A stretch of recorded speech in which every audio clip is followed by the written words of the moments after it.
we're going to do tonight, I'm going to apologize right up front because this is a really kind of data-heavy presentation, which is never really fun. It's a bunch of facts and figures and things and not kind of cool drawings and stuff to look at. So I'm going to apologize for that up front, but I think it might stir some thoughts and ideas from you all. We're hoping it stirs thoughts and ideas for an exercise we want to do here in a little bit.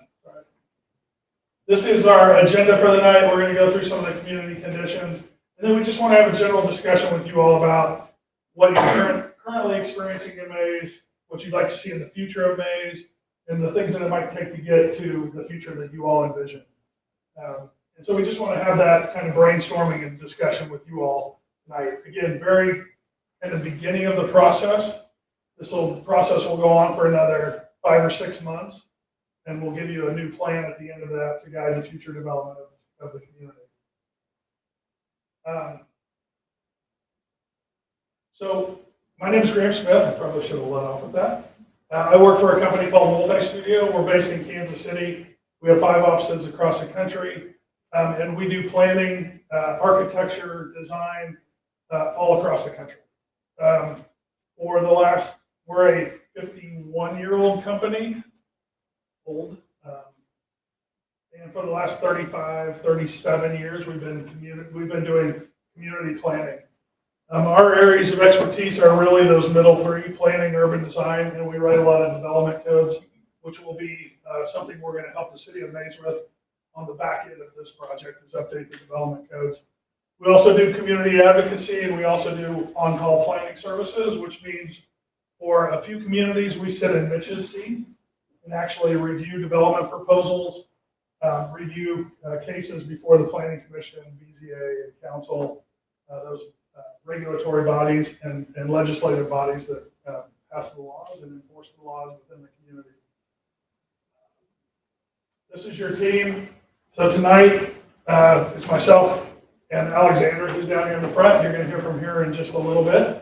But there's a couple other people, Chris and you, who will you might see in the community at some point. So please be nice. Our project in total is our primary task is updating the comprehensive plan, as I said, the policy document that will guide future land use. It will guide growth and development, public investments to support development. And we are right now kind of 3/4 of the way through task 1, which is our understanding. We've worked with the city of Mays before. In fact, we prepared your previous plan. So we're familiar with the city. It's just been a little bit since we've been here. Things have changed.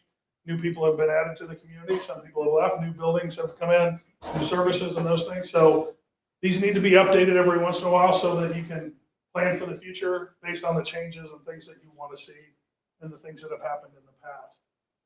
So we've done our data analysis and our policy review, and that's largely what you're going to see tonight.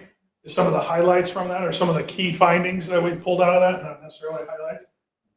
We're going to keep talking throughout this process about growth and development pressures that the community is experiencing.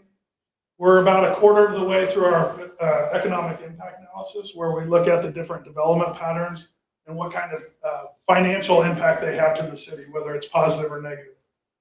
And in some cases, we're going to get into what we call a return on investment of what it costs in infrastructure and services to support the development that's in the community.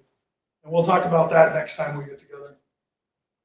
And one of the key pieces that we'll see tonight is the data and analysis, but we'll also talk about some of the issues and opportunities that we see from that.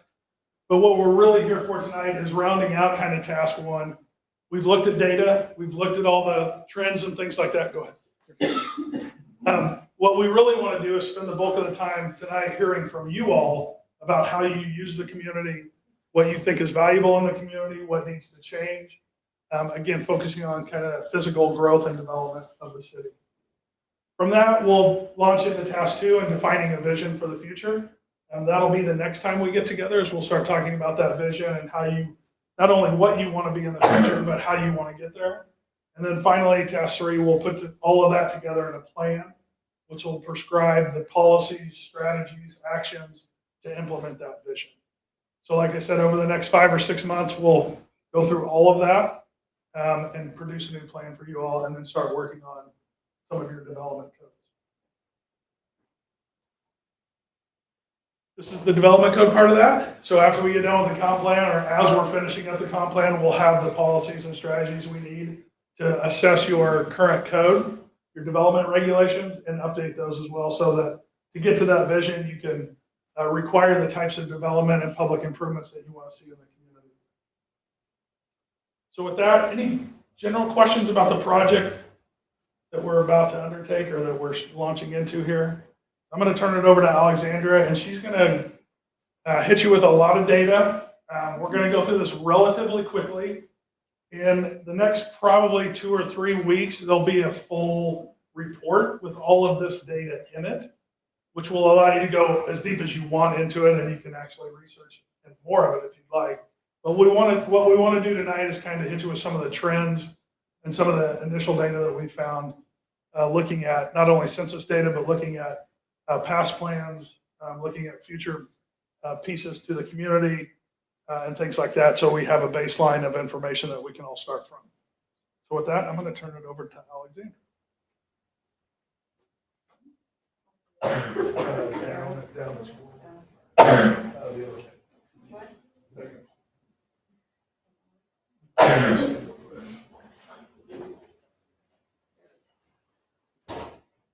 I was going to use the mic, but the remote won't work if I do. So please tell me to speak up if you can't hear me. You're probably going to have to tell me that. So like Graham introduced, I'm going to walk through a lot of data. We're not going to go in deep with every single chart you're going to see, but we're going to hit just the very highlights of what we've found so far.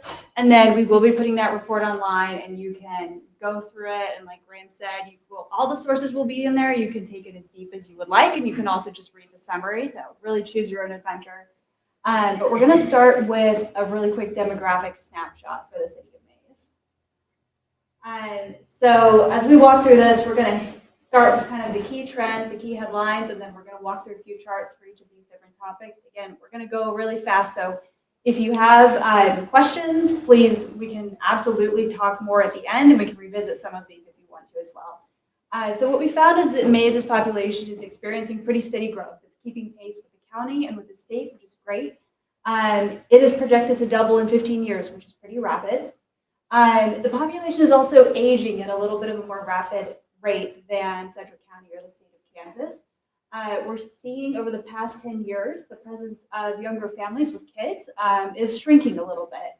And then why are we looking? Why do we care about that? It really impacts the type of housing and the type of amenities and the type of growth and infrastructure needs that we can expect in the future. So the population of Mays, you can see on this chart here, and it is keeping pace with the county. And like I said, projected to double by 2040. This chart shows the distribution of different age groups in the city of Mays. And so the male population is on the left and the female population is on the right. And so you can see that in the 45 to 54, 55 to 64 categories, they're the largest, some of the largest categories. And so we're seeing that the population of Mays is a little bit older than comparable communities. And so we wanted to look at this over time, right? So now we're comparing 2013, 2018, and 2023. And you can see those age groups start to age over that 10-year period. And so in 2013, what you were seeing was a lot of younger families with a lot of school-age children in Mays. In 2018, you can see those families start to age up through the older ages. But by 2023, you're seeing that a lot of younger families are not present in the city. It's not being replaced with the younger population. So as you would expect, if you're seeing a little bit of aging in your population, the average household size is decreasing. In 2013, it started out higher than the county and the state. And you can see it is now in 2023, it was below both of them. So we also looked at households by presence of children. And again, you can see that this is decreasing. In 2023, it's only about 30% of households. And 10 years previous, it had been close to about 50-50.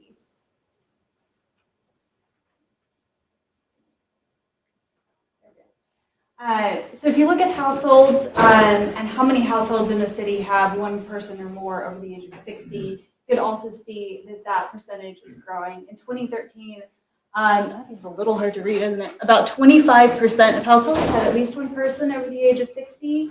And in 2023, that had close to doubled. So our next topic we're going to hit really quickly is housing. We're going to take a look at the housing context in the city of Mays. Some of the key trends we wanted to pull out for you is that the housing stock is rapidly growing. I'm sure as you drive around your community, this is not a surprise. I'm sure you're seeing construction happen at a really rapid pace. Close to half of the housing stock, so the actual houses that exist in Mays, is occupied by people who rent their homes. It is cheaper overall to rent than to own in Mays, pretty much in keeping with national trends there. But residents in Mays who are renters are more likely to be cost burdened by their housing costs, and we'll talk about what that means in just a minute. So this map just shows the distribution of the housing stock in Mays currently, and it's color-coded by the age, the year in which it was built. And so those lighter colors clustered towards the center of the city are your older neighborhoods and your older homes.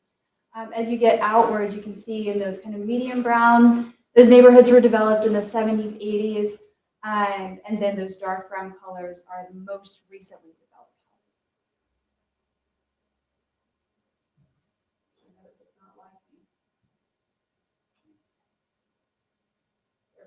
Okay, median home value is rising in Mays, which is good news for you if you are a homeowner. In 2013, it was pretty much on par with the state and the county. By 2023, you can see it is really outpacing the state and the county. It is rising at a very rapid rate. So we're going to look at the housing cost if you're an owner, and then we're going to break out the housing costs by month if you're a renter. So this chart just shows you owned housing costs, but it's broken out by a percentage of your household income. So this is showing you what percentage of your household income, on average, people in Mays are paying for rent. So median monthly cost is about $22,255 if you have a mortgage, and then $800 if you do not have a mortgage. But you're not seeing a high percentage of people in Mays paying more than 30% of their income towards housing. That changes if we look at people who rent their homes in Mays. So typically, the common advice is you want to spend about 20 to 30% of your household income on your housing costs, and not more than that. If you do have to pay more than that, you're considered to be cost burden. It means it's a really significant portion of your budget. It can be a real burden on you. And so we're seeing that for people who rent in Mays, there is a significant amount of households, 65%, who are cost burdened. They're paying more than 30% of their household income towards their monthly rent. So this chart is a little hard to look at, but it just shows you kind of how the rental costs in Mays have changed over time, distributed among different brackets of rent, and compared to the county and the state as well, just for context.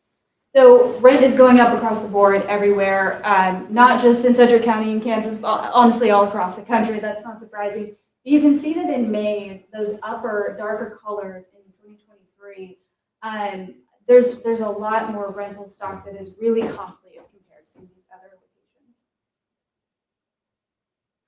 locations. So we're going to move away from some of the super data-heavy slides for a minute. We'll get back to it, don't worry. So this is not surprising. We're really excited to have AP Civics with us today. Education is a huge focus of me. I'm not telling you anything new. Oh no! Okay, that's all we have for today. We can be done.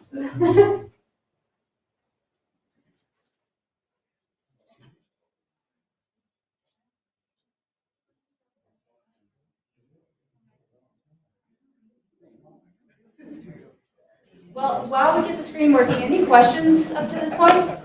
Yes. So, I mean, you guys obviously look at a lot of different areas. Mm-hmm. So, that seems like an interesting trend that with the school district growing constantly, Yes. that we're seeing an increase in age as far as the city. Like, are you seeing that other places? Like, what causes that trend to happen?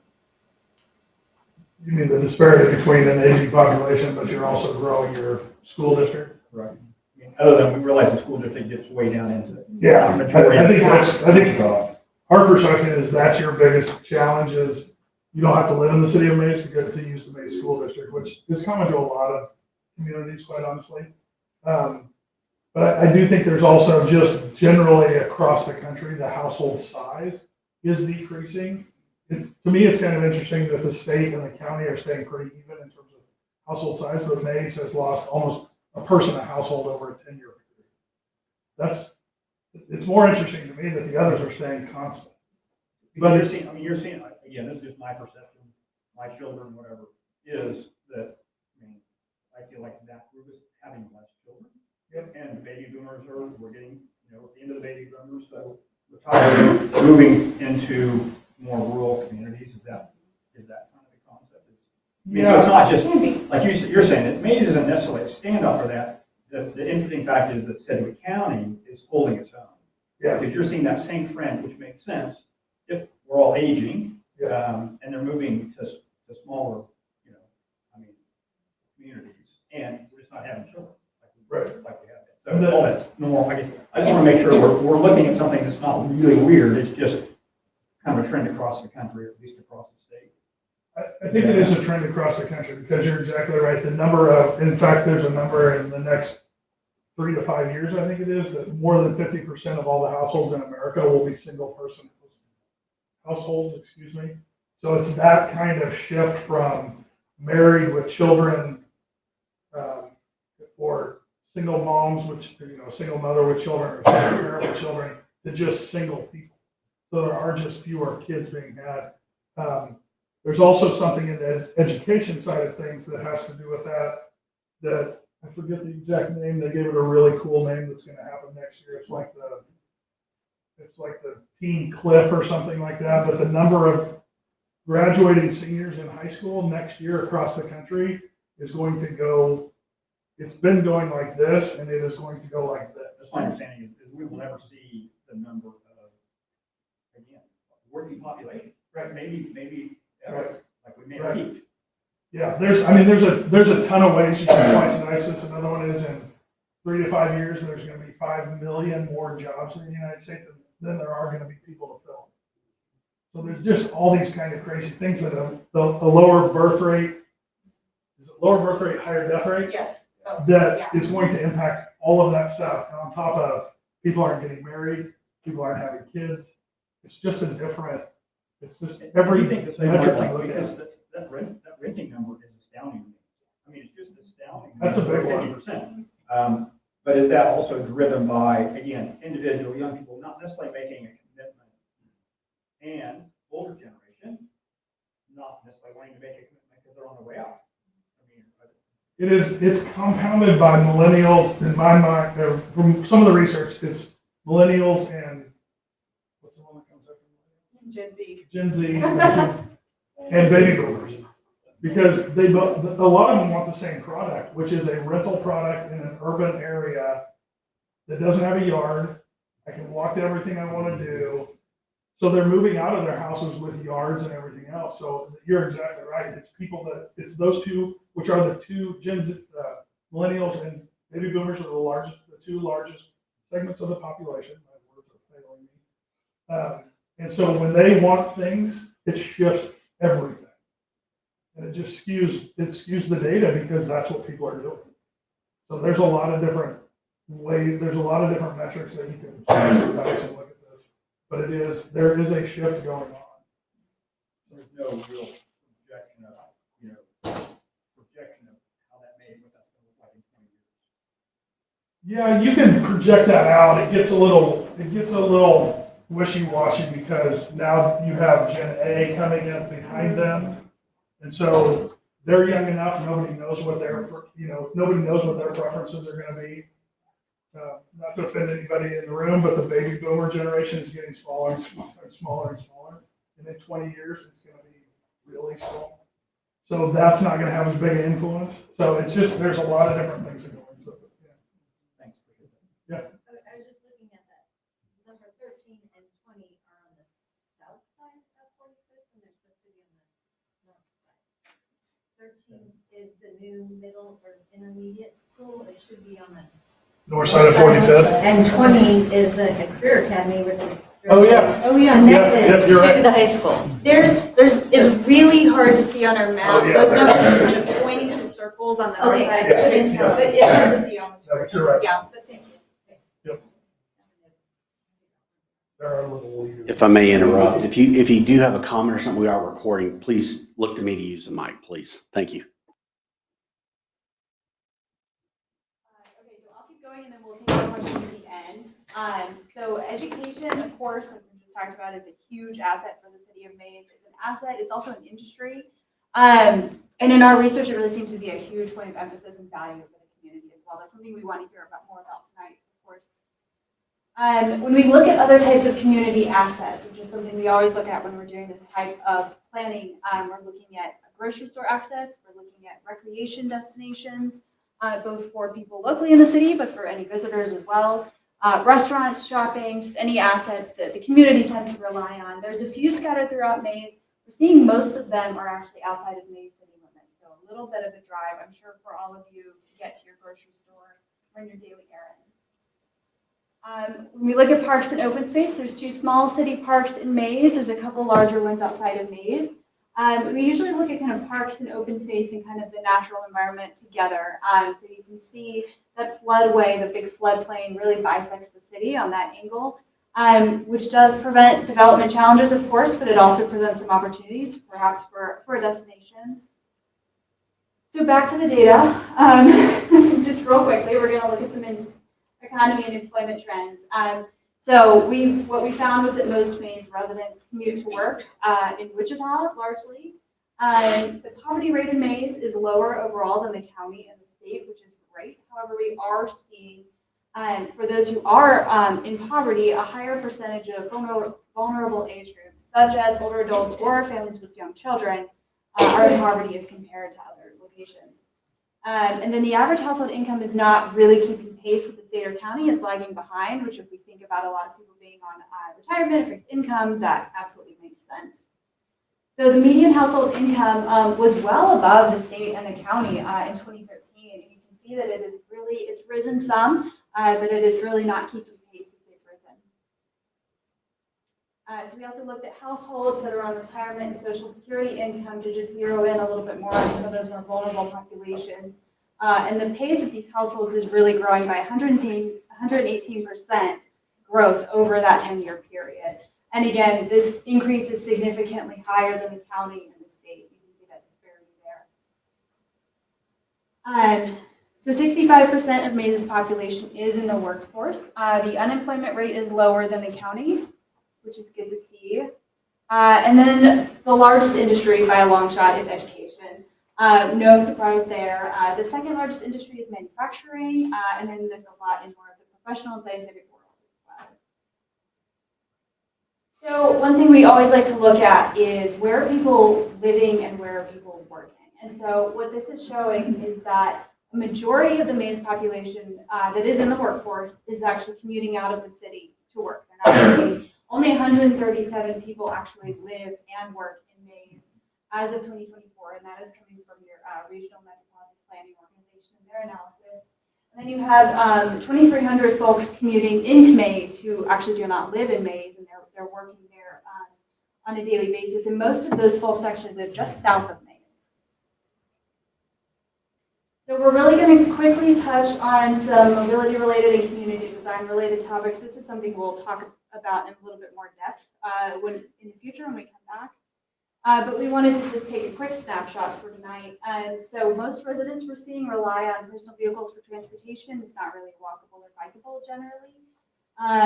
When new streets are built, they're absolutely generous wide sidewalks are very typical, but it's not a very, new developments don't tend to be very connected citywide. So it makes walking a challenge for folks who would prefer that.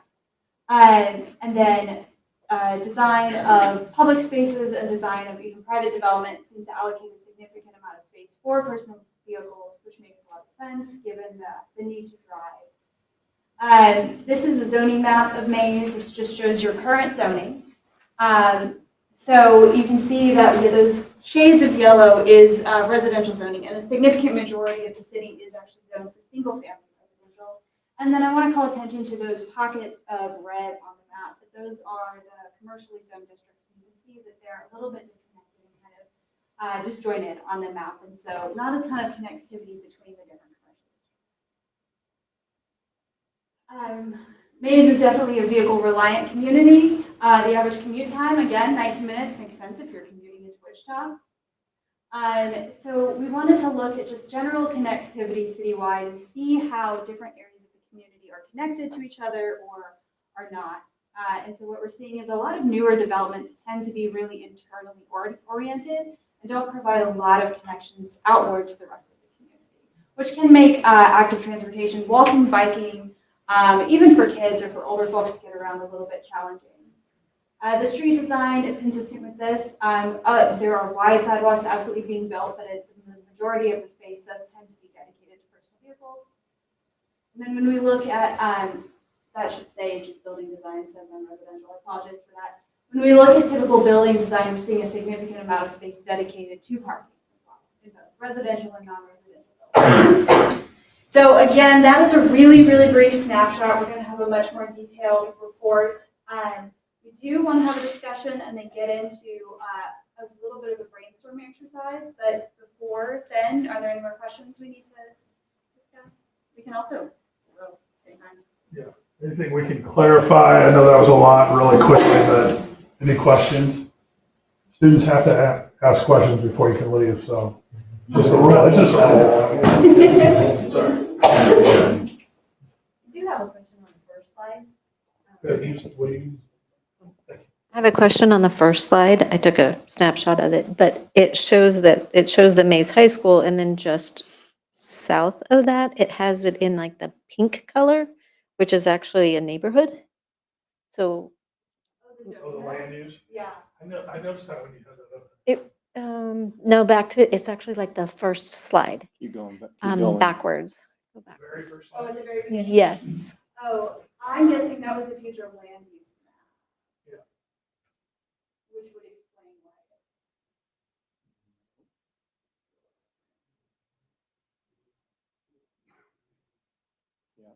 Right, that one. Yeah. So next, go ahead. This is the future land use map from your previous plan, From your current so. plan. Okay, so what does that mean? Because that's my house right there.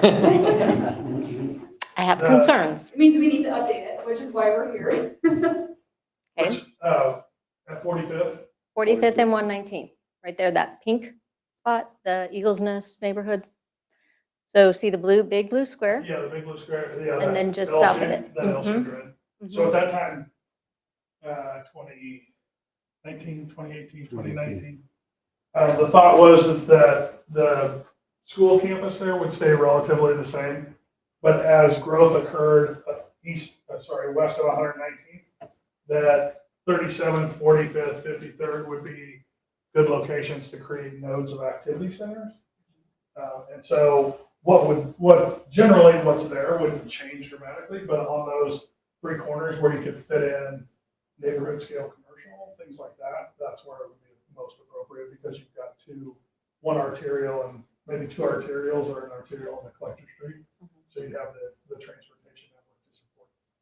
So my concern is traffic flow, because if you've ever been in that area, 7 in the morning and 3 in the afternoon, it's horrible. Also at 4 in the afternoon. Yes, and 4, yes. And actually, while we're on that topic, 29th and 119th is a nightmare anymore. The four-way stop, like I've gotten there and They there's need a 20 stoplight. cars backed up waiting to, and people don't know how to use the four-way stop. And when you come up to the intersection and there's literally 12 people because each lane has 3 spots, people don't know how to go. So that is an actual concern because the traffic flow in and out of Mays is not, I mean, it's grown so much, so. Okay, those are my concerns. More redundant transportation network would be good.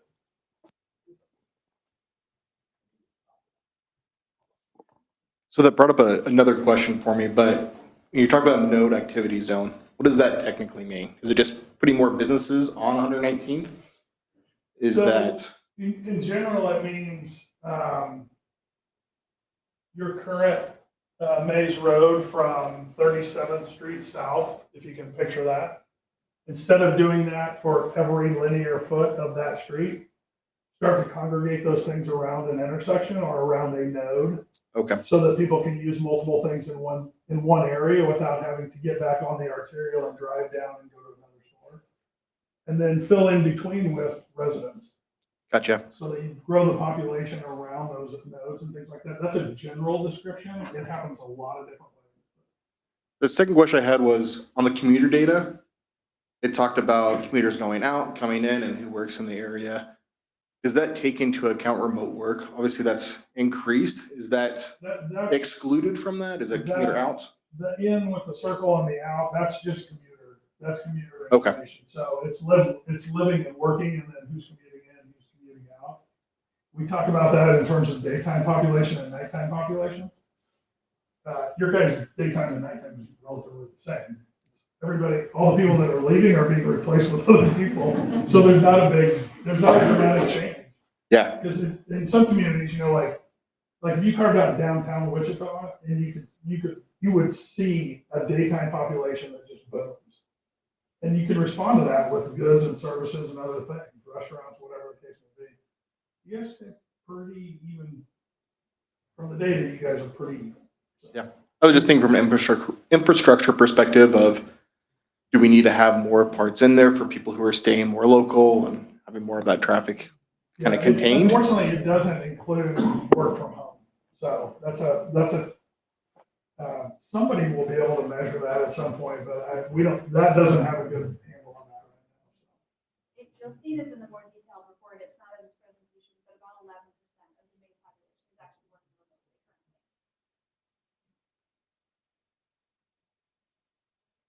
currently. So when it comes to the middle-aged population and the fact that we're losing that segment of it, how much of that is affordability in the fact that we have some of the highest property taxes in Kansas? And is the families, are they simply just moving out to the surrounding areas just for affordability? Or is there something about Mays that's not attractive to them that doesn't want them to invest in homes in Mays? So it's probably a little bit of everything.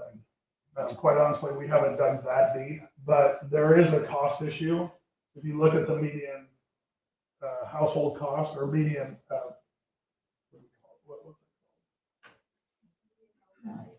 the home value has gone through the roof compared to the state and the county. The one I was going to was the mortgage versus the median monthly mortgage is $2,250. That's a significant mortgage. So that includes taxes, insurance, and the actual house payment. So there is probably part of that is a larger percentage of the tax here in Mays that increases that number higher and makes it unattractive to people. But there's also what we were talking about earlier is you got a lot more single person households. You've got a lot more families without children. You've got an aging population, so there's a lot of factors that influence it. So, When you looked at that, was it like Valley Center, similar cities that were compared with? You go build a house in Valley Center for a similar price, but what's causing Mays to have that huge influx in housing prices? If it's compared to the Wichita metro area, like, what is it about Mays that's caused the prices to be so high, and the rate to be so high, even though building cost is very similar? yeah, I think it's all those things. It's taxes. Well, that's a good question. I mean, there's a lot of things that go into that, but I would say taxes has to be one of them. The other thing, we haven't drilled down into this. All we've done so far is compared to the county and the state, which are kind of our typical metrics and where we can compare it to Wichita, which is not an even comparison, but that's a good question. We'll need to dig in a little bit further on that. I mean, me personally, I do believe our property tax is a huge driver of that. It's considerably more expensive to live in Mays than to go build the same house in Goddard, which has I'd say comparable school district, but their affordability is so much better than Mays. So, and I don't know how you get that mill levy down, or how you persuade the school district or the city or all those entities to get our mill levy to a similar as Goddard, Valley Center, even Andover. Andover is a pretty wealthy community, and our mill levy is considerably higher. So I don't understand really what it is about Mays, why we can't do business at the same cost as our surrounding communities do.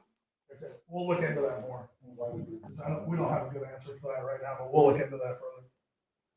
In the full report, you will see a comparison of the mill levies across the different municipalities that you mentioned. So that's in the more detailed report. And then also, one thing that you'll see a little bit more of in the housing section of the report is just looking at the age of housing. And newer housing is just more expensive. And so because Mays has experienced such a housing boom in the past 10, 15 years, it's not the only reason, but it could be a significant contributor. It's just that a lot of housing is newer, and so you're going to pay more for that.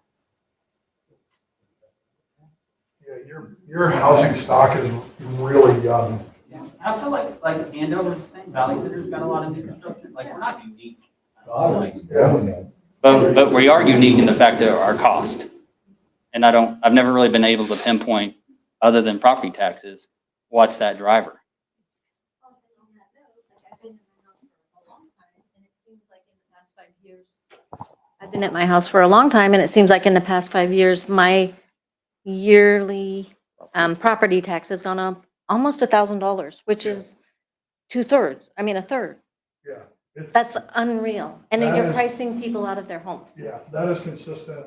I know across Kansas and across Missouri particularly, but I think it's consistent across the country. Property taxes are going through the roof. When we come back with the economic impact analysis, we'll talk specifically about that. Because that impacts, property taxes directly affect what the city can do. When you pay your property taxes to the city, it directly affects what they can make improvements to, what they can invest in, the amenities they can provide, and everything else. It also impacts how much they can maintain it. So street maintenance, water and sewer, all of the infrastructure that makes the city go is impacted by the amount of property taxes given to the city. So we'll bring back a specific discussion about those types of things next time when we at our next public meeting. Any other questions? And then we want to kind of ask you guys a few questions and get some more thoughts out of all of you. And this next round, the students have to talk around. We're gonna call it. All right, I'm just curious about, like, your housing costs when you're looking at that. We have some really nice developments that might be skewing things. I mean, these are whatever, $750,000 million homes. Does that skew? Yeah, I mean, The this is a number's pretty median, hard. this is a median cost. Yeah, I mean, a couple of nice developments can really change the numbers. I feel like our general housing is affordable. I mean, no different, like I said, there's no different costs in it. It's just that we have some really high neighborhoods that probably change And it. we can actually, there's data out there on the assessed value for all the properties in your community. And so we can map that, and we can show you where those different assessed values are impacting the community. And that, again, goes back to the economic impact piece. The way we look at economic impact is what is contributed to the city through property tax and what does it help maintain? And if we can get the information, which we'll be talking further down the line with Mitch and the staff, then we can do some quick return on investment analysis of whether that development is actually paying for the infrastructure and the cost that it costs the city. So, The full report, I keep saying this, but the full report actually will have an additional page that shows the distribution of housing costs across the buckets. And so you can kind of see where are the buckets that are really skewed by the higher value, the higher cost homes, and kind of how that's distributed across the community. And another point I guess I want to bring up about the affordability. Obviously Mays lacks commercial, and I don't know what it is about Mays, but you can go on the outskirts and you can tell businesses fight very heavy to be right outside of Mays city limits, but they want to be close. I mean, you can look at the little, the boundary lines, and it's almost packed full of commercial right on the outside. But they don't want to take that 100-foot step to the left to be in Mays. So what is it about Mays that businesses don't want to grow and develop in? yeah, and I think staff already has a good handle on that, or at least the knowledge of that, and so we'll be digging into that further as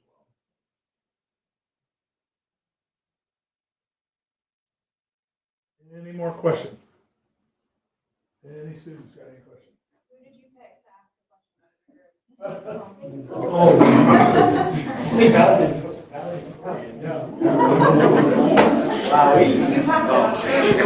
it out. Okay. Oh, for just- No. You talked about how, like, sorry, everything is like disconnected and like the parks and like, I don't know, connecting things. How does that look like implemented? Is that like looking like adding new parks or stuff like that? So when you were talking about traffic, it made me think again about the connectivity issue and why we look at connectivity for a lot of reasons. One of the reasons is because it does help disperse the traffic throughout the community, so not everybody is having to take the same route throughout the community. So that's one piece of it, is addressing the traffic problem. The other piece is just of why connectivity can be really important is just to enable people to not have to drive everywhere. If you think about it, I don't know if you all have your driver's license yet, but if you don't, you probably know how frustrating it is. Yeah, I'm seeing some ads. Yeah, but it's hard to go somewhere. There we go. Okay, there's my connectivity map. So it's hard to get anywhere without a car, which means that kids have trouble getting places, teenagers have trouble. If you have a job or you want to have a job, it's hard to get there. Older folks who maybe can't drive or just don't want to drive as much have trouble. So that's another big reason why we look at connectivity. Graham, is there any two big reasons you want to add to that? No, I mean, the connectivity of your community depends on how easily people can get around and not just by the automobile. We live in the Midwest, automobile is dominant. Echoing. The automobile is dominant. We're not saying get rid of the car, but we're saying you need to connect your community in other ways too to make it easier for people to get around. When we work with specific transportation consultants, they talk about designing a community for people 8 to 80, and those people should be able to get around your community in any way between those age groups. So it's about allowing people to use your community at any age and any mode of transportation. And I should say, when we say connectivity, I know that's kind of a jargony buzzword. Really what that means is how many points of connections, you can think of intersections, are there in your community. So if you look at kind of those orange roads on the map, inside of those big blue mile-long blocks, those mile-long blocks have a lot of intersection points, but that's a mile between each of them. And so those orange street networks are really internally oriented, which means they don't have a lot of points of connection outside of just the internal development, which just makes it take longer to get around. You don't have maybe a straight route to wherever you're going. It adds time. It means you have to take a car. On the topic of cars, we've recently had a lot of car crashes at our school, May South, and I was wondering if we were ever looking into getting stoplights put into the entrances for the safety of the students. We aren't looking at putting stoplights in, but if that data is out there, the city should be looking at that data, and I'm not putting the city on the spot, but we'll take a look at that. I think we can pull crash data. I think we've got crash data, so we can look at that. That might be a recommendation. We saw that recently as well. Did you have that was your question? Well, and on the topic of that, I mean, while we're not looking at where to put traffic lights necessarily, if traffic calming is a big priority to the city, traffic calming just means improving the safety, reducing speed, hopefully preventing driving. If that's a big priority, that is exactly the type of thing that we want to hear tonight. And when we flip this board around, like that's exactly what we're looking for. Like, what are the top concerns on your mind along those lines? And then you had a question. You got chosen, it seems like. I was wondering if we could get more warnings for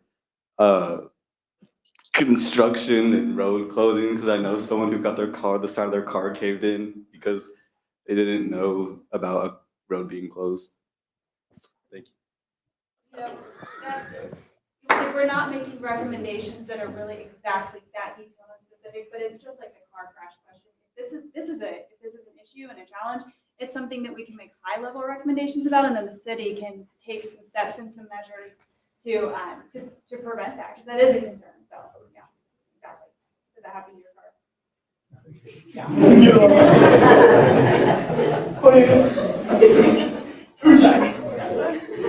Okay, so now we're going to ask you all a few questions, and for you all to respond to. We've got a board up here, we've got pens and we've got notepads, so you can either write down your answer and we can put it on the board for you, or you can come up and put it on the board, or you can just verbalize yours. You can just say your answer. We'll take it either way. We'd like to have a conversation about it, about some of the things that are going on in the community and what your guys' vision for the future is. Not vision at this point, vision next time, but pre-visioning. Let's call it pre-visioning.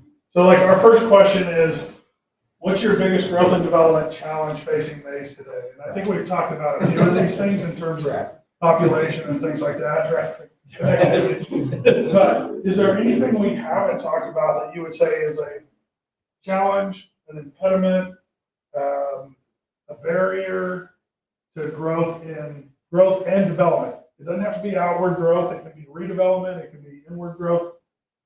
Any of that, is there things that you guys feel challenged about? We've talked about taxes. We've talked about traffic. We've talked about some of those things. Anything else that? No jobs. Okay, we've lived here 50 plus years, before people knew where Mays was. And we've had several children that have graduated from the local colleges and getting their masters in other schools. And none of our grands are interested in living back in Mays. They love Mays. They enjoyed it. It was when the days were good. But they don't stay here. They go to Kansas City, other places. To me, that's one of the biggest draws for any city. And I don't know, it's not getting another Walmart. It's not getting those. We're talking jobs. Now, I know on 53rd, there are jobs. We know people that work there. And what? Industrial park, yeah. Yeah, that industrial park. But people don't, I feel like all we're doing is becoming not condos, but the duplexes. Yeah, like a bedroom community. Past bedroom. It's like, those are people that are gonna go to the Wichita to work, and they're gonna go to Andover and Andale and places. But these are the people we need to stay here, these young folks. And we gotta have, Mays has never been interested in that.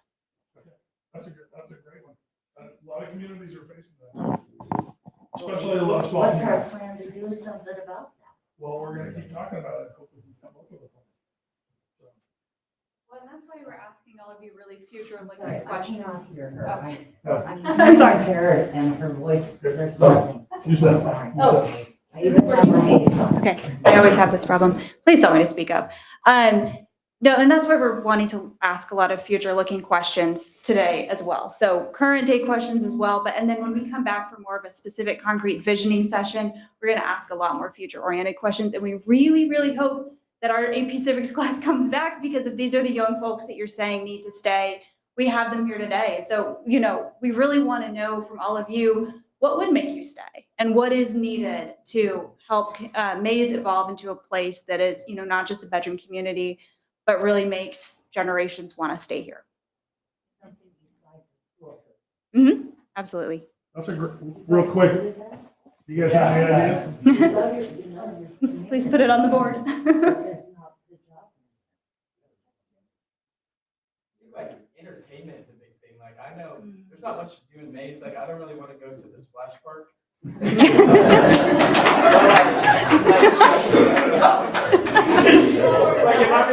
I'm gonna do something, I'm gonna go to like a concert at Intrust or like shoot Carousel Skate Center or something. But like I just wish there was more to do here, And I was actually going to kind of piggyback on that. I have 4 kids, raised them for 3 or 4 years here at Mays. I drive my kids everywhere around the city of Wichita metropolitan area for activities, but they have 0 activities in Mays. There's no sporting activities. There's no softball. There's no soccer. You can go to, there's cities that are doing a great job at that, but there's just 0 amount of that stuff in Mays. I will say, to add to that, one of the things that the city is aware of is what you just said and what you just said. The city's highly aware of that. And we are looking at options and ideas and how we can make those ideas come to fruition. So. And as we keep going, we'll ask for more ideas. This is not your last chance. It's also like it feels like if you do want to do something around here, like you have to spend money. Like I feel like, like even like something like going to the YMCA and like just playing basketball with your friends, like you still have to have a YMCA membership to do that. So you know that's kind of. To add on to the entertainment idea, I think something beneficial for the city of Mays that I actually do live in. I actually live in Mays. Maybe like an arena of sorts, like because I know Goddard has an arena for soccer for their wings. There's Hartman. There's interest downtown. It doesn't have to be like huge, but like something that like people could go to and like spend their time, have like little concerts or anything would be like beneficial, I think. Sports, anything, yeah. Like a destination just for all of you, but also to draw people Downtown in. has the wave interest. What other? All of it. There's 3 stadiums downtown, one in Derby, Hartman, the Wings Stadium, and then there's nothing here, and it's a 20-minute drive to all of those. Oh, yeah, yeah. Well, Goddard is blowing up as far as like the Genesis and Sandbox and Yeah. sporting complex. And Yeah.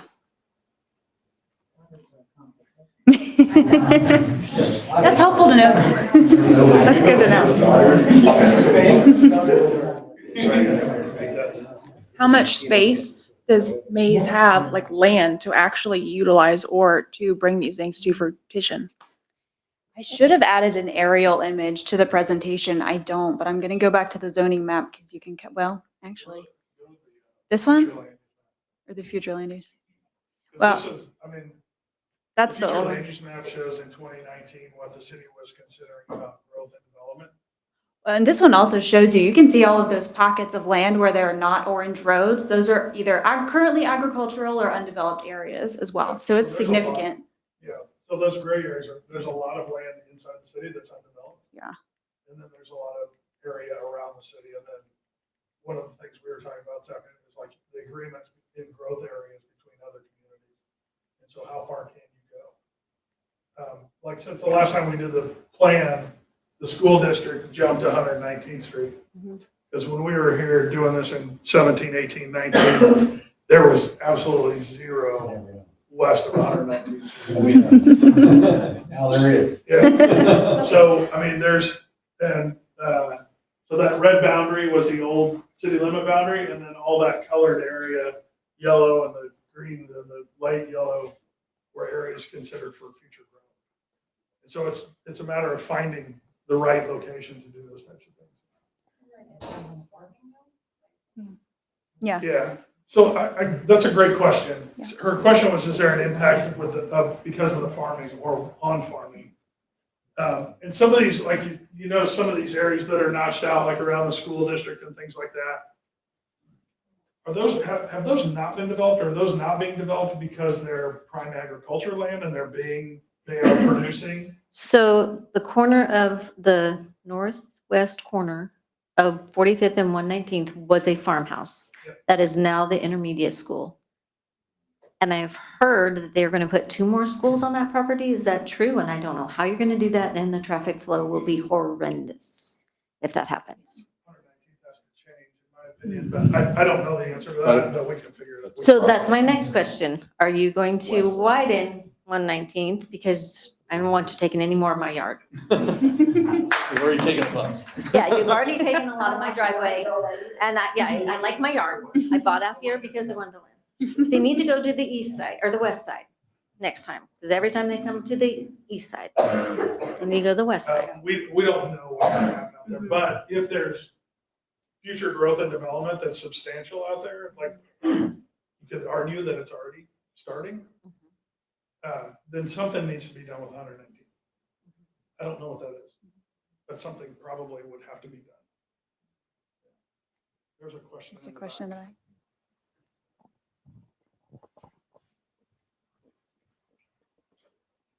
As I look at this group of young people. Hang on. we have just one person. Oh. I was the teacher, but not in Mays, but close.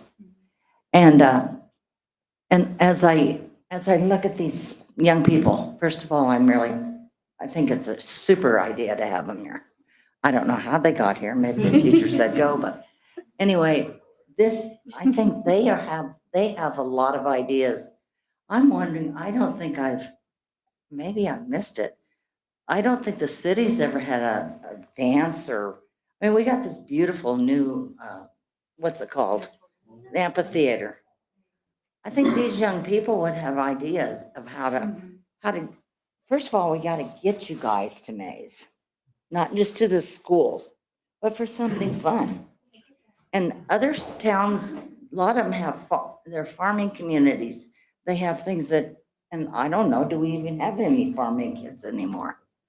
But I really think that they have the ideas, and you're going to be the ones that will be using those.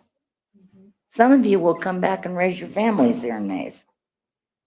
And that's why I say we need jobs. A what? Maybe a better call. Oh, I'm just sitting here thinking about the disproportionate numbers between renters and homeowners.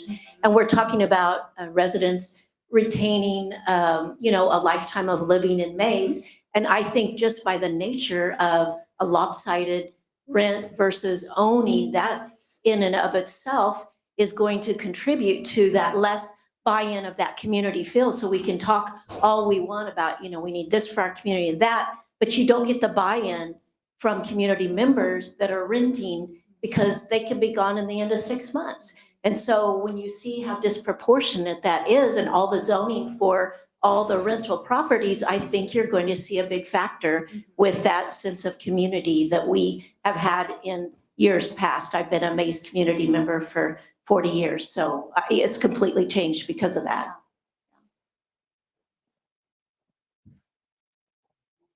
Yeah, going to the original question of what is the challenge for growth and development, I think one of the main things that we've seen is that there's no cohesion between units, and especially when you look at the subdivision rules and zoning rules, that there's no input into how a community that is built fits into the bigger city of Mays. So there's 5 new developments on 119th between 37th and 29th, and none of them connect to each other at all. So when we talk about community and connection, there's nothing in the standards right now that even enable that or let alone require it. And when we talk about challenges, it's a challenge for the city in that the development is so lax that the developers can come in and kind of just do whatever they want, is because they have so many by rights, and there's no oversight from the city besides permitting. So I guess the platting process a little bit, but I've heard other cities input different design standards and requirements into the process, and I think that's certainly something that we should be doing here.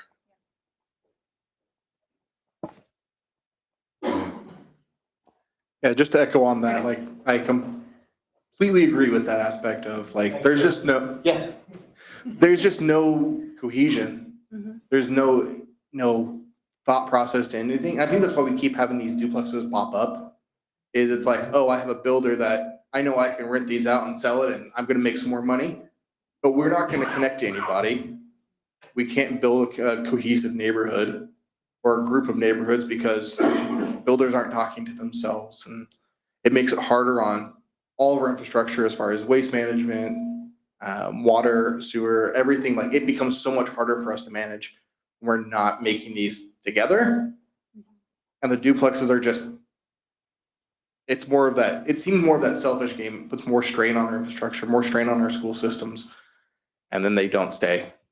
So if there's a way to delicately balance that mortgage ownership and rents and all that, like, I think that's where that sweet spot is, but there needs to be a sweet spot in there somewhere. So there is at least in the Midwest, there is a movement, there has been for several years, of building rental. Over the last few years, we've seen extremely large corporations get into building single-family duplex rental communities, full communities. it's been going on in the south for, like in Phoenix, and that growth, the growth population down there. It's been going on for a while down there, but we're now starting to see it here, to where for, you know, a financial portfolio, they're getting into this game and they're doing large developments and they're 100% rental. There's something in Mays that makes, well, let me ask it this way. Is there something in Mays that you all think makes rental more appealing than homeownership, than building for homeownership? Is there anything special, and is The it any schools, different? they want their kids in the schools. They want their kids in the Mays schools, The renters? the renters, yes. But I don't think that bears out in the population. What we're seeing is that, and I think this is not in the presentation, but it's in the full report, is that a significant amount of the renters in Mays are actually over the age of 59. And so we don't know for sure. It's not all of them, but it's a really big portion. And so, I mean, just something that is happening more and more. I mean, I just know from people in my family, a lot of times they'll choose to sell their house and then rent just because the maintenance is easier. So, you know, I'm sure there's lots of factors, but We'll double check it, but yeah. I don't think that people are renting in Mays to get into the school system. That's not what the data shows. And when, You how guys are old is saying that that, data? right? Because those duplexes have just popped up in the last year. And I drive down on my way to work and I'm stopping behind the school bus, picking up the kids at each of those rental, the duplex, yes. They're obviously grade Yeah. school kids because they're having to ride the bus. So. anyways. Let me go back to that question real It's quick. probably a Do you mix. think there's anything special about Mays outside the school district? Or that is unique to Mays, compared to other communities like Goddard or Annandale or Andover? Yeah, That's the problem. No, It's the schools. They draw people. We have another question back here. can I still have? Oh, yeah, you're finished. So when I found out about the meeting, I posted in a Facebook page, it's the neighborhood behind me, and asked if anybody had anything that they wanted me to say. So somebody said, we need to advocate for no more transient housing, duplexes, apartment rentals for the sake of our community and schools. She is a 266 employee and see how it directly impacts our schools. And someone else then said, I'm a counselor in the district. It causes our enrollment to be less predictable, making some class sizes larger. It causes students to enter and exit all year long, making it difficult for students to make connections and hard for teachers to catch them up to peers.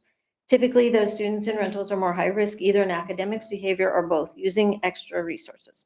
That was just a comment that I got from a counselor and a teacher. So it goes back to The duplexes and the schools.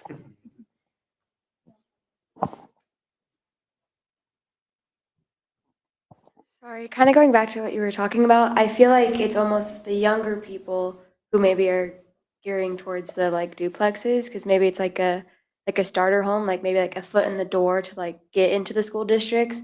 But then kind of what you're talking about, the rent like costs, like how burdening that is, that maybe that almost guides them away from Mays. So like while trying to do the right thing to get into Mays and the school districts, and yeah. Yeah.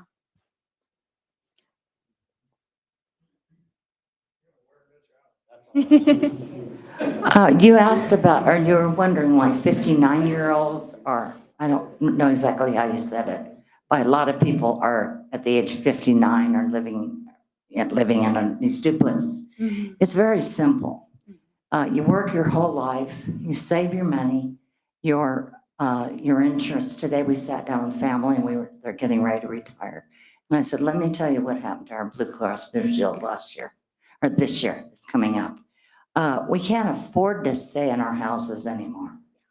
And it's not worth all the work to keep our house looking and our yard to looking good. And that's bottom line. But we chose to stay here, so we will stay here. And but that's, if you're wondering why these people, life's too short to just pay taxes. And Mays knows how to give us taxes. And today the governor had a little snip, something about we're going to lose $150,000. Have you heard that today? How much?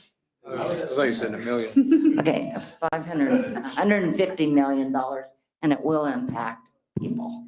So, because of the big bad bill, the BBB, but we can't afford to stay anymore. And, we just hang on from, some people know what I'm talking about. Well, I mean, that's a national trend. And we were talking earlier about kind of the boomers and the millennials are the largest segments of the population. I mean, they're experiencing similar things. Millennials, Gen X, or Gen Z often can't afford to buy. They might want to buy. They likely cannot afford to. And then, like you're describing with older generations, just not being able to anymore. So yeah, it's happening across the country. I do just a couple of things. I think she's right. She's dead on. I believe that to be in the companies. When I left my company, I said, I'm getting out of the way because the young people are going to run this company and I need to get out of the way because I don't have the best ideas anymore. So I would definitely encourage going to the high school. Not everybody's going to be interested. Glad you guys are here, but you're right. We need to know what they want to stay here. Yeah. So you're dead wrong. It doesn't matter what we think. We're already on the way out, so it doesn't matter. So anyway, thank you guys for being here. Just want to say that. The other thing is, I'm just curious. I flew over coming into Wichita about 5 years ago, and I'm like, wow, what town is on the east side of Wichita? What city just grew up? Webb Road and 96. I mean, overnight. And what drove? I want to know what drove that. I guess first of all, is that something that we would want? Again. They have the golf. They have, the chicken and pickle. They have amenities that are drawing not only businesses, but they're drawing people and the kids there, right? So I guess my question is, we have a beautiful intersection at 96 and Mays Road. We have a grand opportunity. I don't get it. I don't understand. How do we, if that's what we want, which seems logical to get the amenities that we're looking for, the parks, the soccer fields, that kind of stuff. We've got great access. How do we get there? Yeah, it starts with this plan, and then it starts with putting packages together to attract folks to build what you guys want to see built. Is there a way for you guys to go figure out how that happened over there? I'm amazed about that. I can tell you what happened in Andover. A tornado. The tornado came through there and they pumped a ton of money into that place to rebuild it. So that was a lot of what happened to Andover. Which will not be a recommendation. I agree on that, but that's what happened to Andover. But then all the other things, but yes, that helped them tremendously because it pumped a lot of money in with insurances and all that.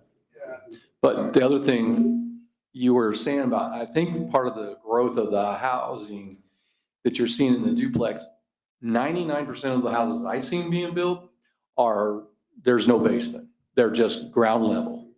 And that, when you're an older person, and I am, you don't like to go up and down stairs. And so that's where that duplexes are coming into play, is those homes or garden homes, whatever you want to call them, patio homes. And that's what you're seeing being built over in that area, all of those areas. And that's why you're seeing the older people moving in there.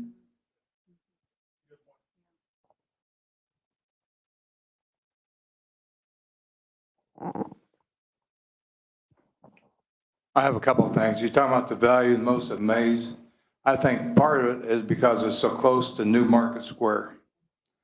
And you're still outside of Wichita, so you're only 3 or 4 miles from New Market Square, and you don't have to worry about being part of Wichita. So, and the other thing is, it seems like we're so much interested in the industrial park than we are in the residents that actually live here. Say that last part again. We're more industrial. More interested in the industrial park getting it built up than we are the people that actually live here.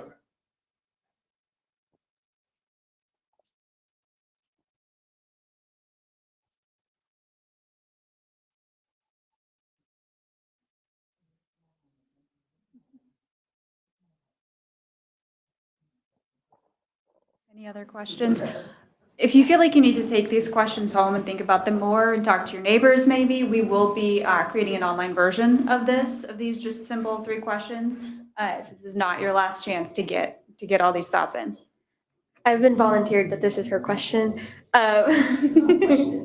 Observation, like sports fields and stuff, like we don't have really around like much in Mays, which would be like something that would again draw more people to it, families especially. Like TRYC, Genesis and Goddard, like all those different complexes. those really like those draw families because like I know when I was growing up doing sports, my mom and dad hated having to drive me so far at night, especially when it gets dark, and then so that would just draw more people too. Thank you. I think something, I don't remember who said it earlier, something about K96 being built and Webb out there. A really good opportunity I think we have here in Mays with that highway being built is look at Greenwich Road out east. They just built Stryker, Topgolf. They're all developing right there. And I think we have a really good opportunity to put not another Stryker, but something there that will attract people. And then we just build off that, just like Stryker got built 5 years ago, something like that. I'm not for sure. And then it just built off that because people are there. They're here for soccer tournaments, lacrosse tournaments, football tournaments.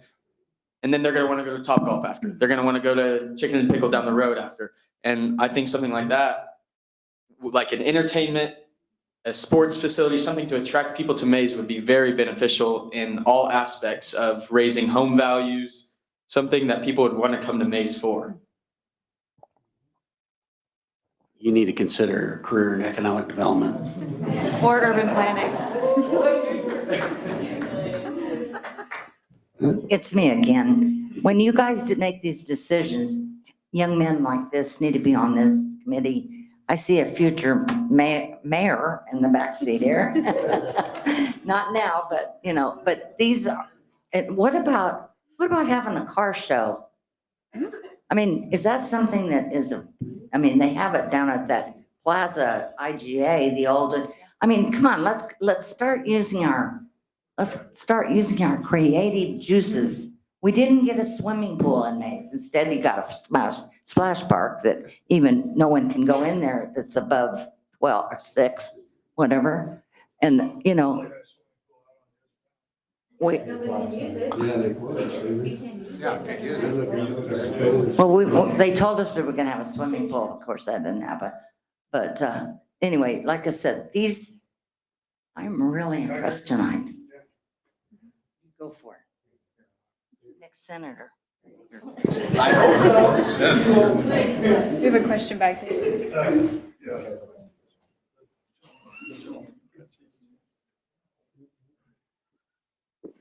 Okay, so I'd like to build off what you said about the car show. Car show is a fantastic idea because I know a lot of particularly young individuals who like that concept and think it's interesting. But this past summer, I attended the Mays like firework festival. And I think more events like that would definitely bring younger people to want to raise their kids in Mays and want to live in Mays. And I think the easiest way to advertise that would be at the schools and get maybe more high schoolers to go, maybe elementary schoolers to want to ask their parents to go. And it would just like, you know, foster community development. If you, I don't know, I know there's like a Christmas tree lighting, if I'm correct, like maybe something for New Year's or Halloween or even like Valentine's Day, like community events like that. And around the town, not just at the parks near the elementary schools would definitely help. So a couple more, and then I have a different question for everybody.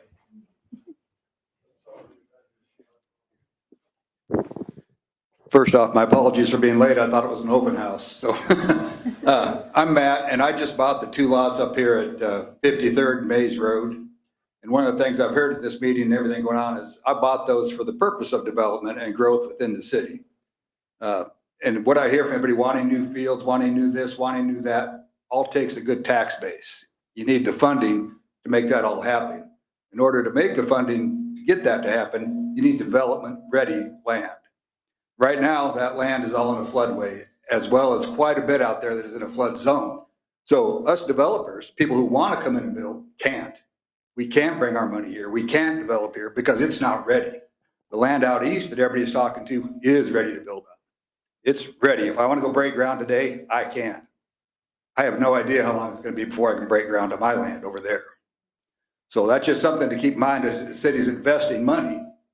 Where are we going to get the best return on the money? Are we going to get the best return building a ballpark that's not generating any revenue? We're going to get the best return on solving the floodway problem, generating the tax revenue to then build the ballpark to attract the people in. Got what, time for one more question?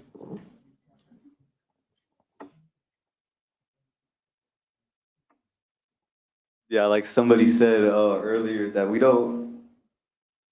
that what makes Mays better is nothing. I can't think of anything. And like, but like seriously, we have like nothing. We don't have them like Town West is in shambles. East is Town East, Stryker, the AVA Sports Complex. If we had more to bring multiple interests to Mays, anything, I think that would benefit people wanting to stay.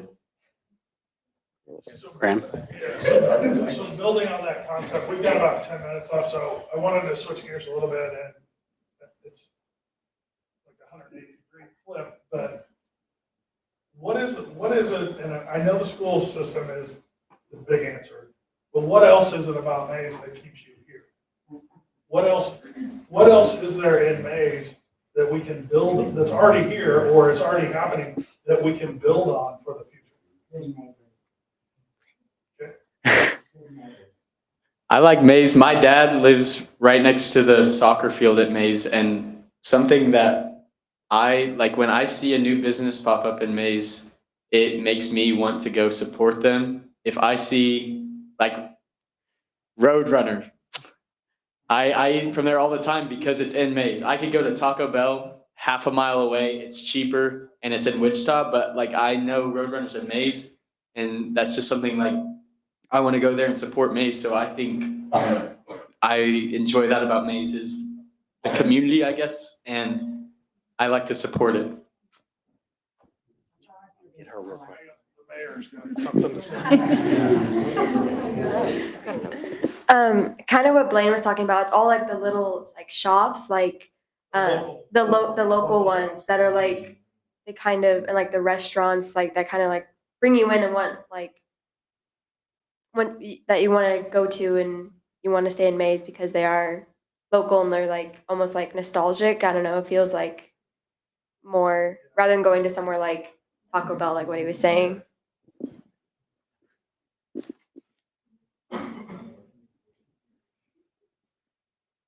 I don't know how many people in the back here know that, and I want to tell you guys why we're fighting so hard for our city.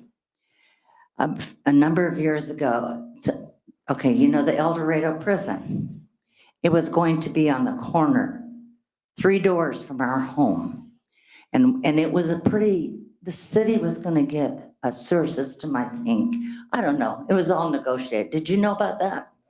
Well, it took us, a woman, one of the locals who still lives here in Mays, she called us and she said, you know, they're putting the prison over there at 45th and 119th in Catherine Winiger's property. And I said, no, I hadn't heard that. And she said, yes. We confirmed it on the next day. We got the builders involved. I lost 12 pounds that week and I was working, but I knew we couldn't have this prison. So I want you guys to understand, we're coming from, how many of you guys knew about that? None? Yeah. And there was 800, there was what? It was across, I called people and I said, you please call 5 people. And those 5 people called 5 people. So we really can change our community in a good way. And that night we had over 800 people we didn't have a big gym. We had the elementary school now has a gym and we had 800 people there that night. And it was a commissioners. I mean, it It was a nightmare. But we worked really hard, so I believe in this city. I'm not just trying to whine. I'm saying that this is the future. And so, thank you.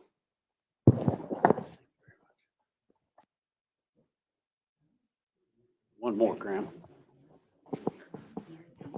Just real quick to piggyback on that, if you have a disparage again of renters, you're not going to get that community buy-in. Those are not, most of the time, those are not people that are going to have that sense of loyalty to their city, to want to support local businesses because they just don't have the buy-in. They're in, they're out. So that's just something to think about when you continue to add rentals.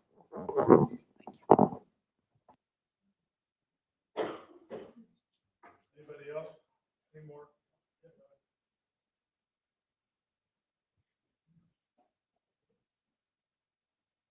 I know it's been like mentioned on a little bit, but we have the splash pad park, but we don't have like a big park. Like Andover has a great park where you can go fishing there. That connects to bike paths, all of that stuff. And I think also it would be free to do, like, he's mentioned that not everything has to cost money, like playing basketball with friends, where they would do that. But we do need those other complexes too to bring people in. But having additional places for people of all ages and not just like where it caps out at the splash pad or things like that, it will also give people, the streets don't interconnect, but connecting them and also having a place for more people to gather where families can meet other families and create that community. Because I know like that's part of the schools, brought us in from where we were at, South Wichita. So we made a big jump from there to here because that was really important. And then we like the sense of community and small town, and Mays is struggling with providing some of that. You can see that they're trying, like they're making attempts, especially like the rec center events that they do. Like Mays Rec has really put in a lot of effort to do things. And I think a lot of the residents see that effort, but there is still that struggle and like the disconnect. So, I know that there's progress being tried and made.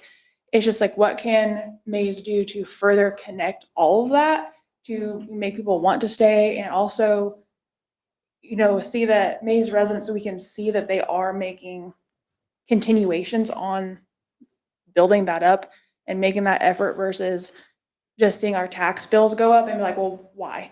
What for? So making sure that we also see, that 1% tax, like, I think it's fantastic as long as it all goes where it's supposed to go with the sidewalks, the widening and all that stuff. So I think it all kind of goes into play. It's all one big picture, but I like that, there's no crime, and kind of making sure that we're able to keep the police force staffed because we can pay them adequately, and also to where we can afford that growth, because there's more houses, more and more houses, but there's not really an increase in police force staff. And so it's like,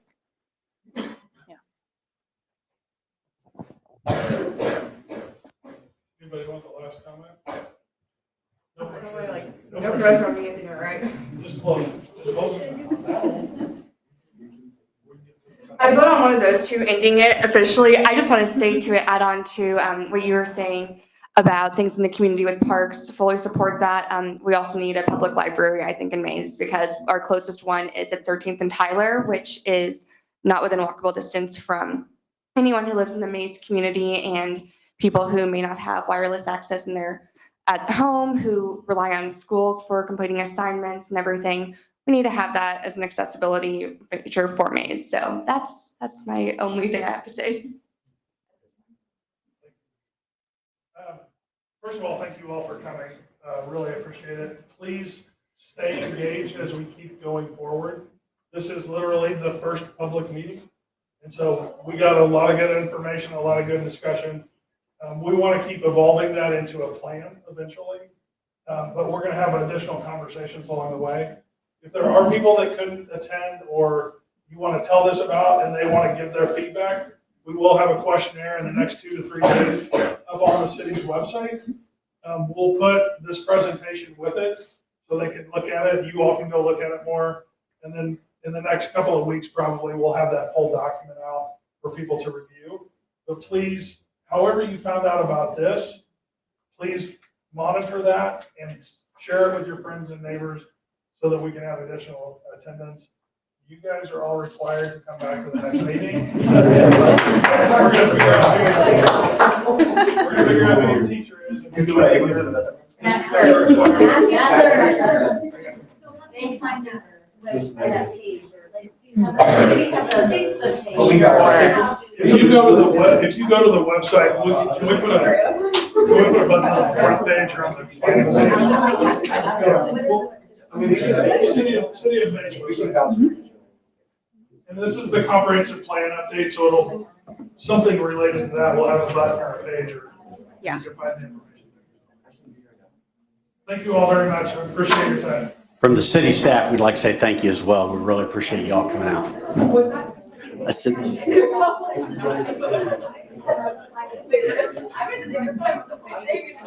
planning commissioners, you're not excused.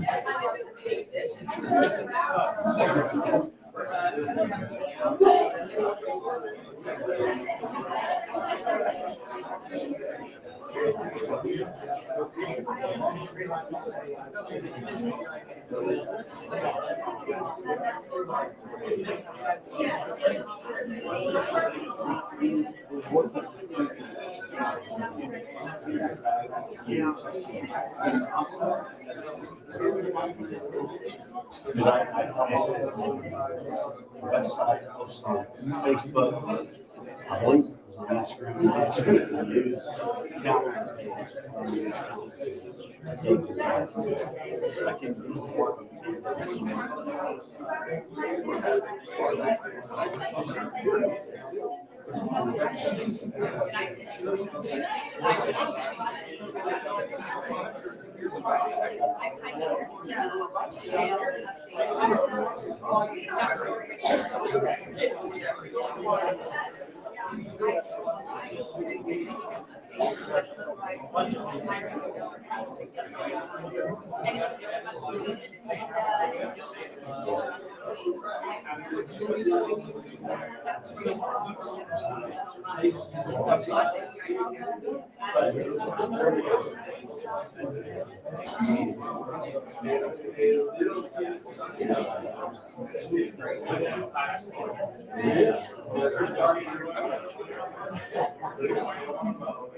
You're also.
Also seems like they suffer from prioritization. Because it's kind of, this is just my impression, like recently, it's catching me. It's, being able to prioritize some of those things, so that's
I don't know. But yeah.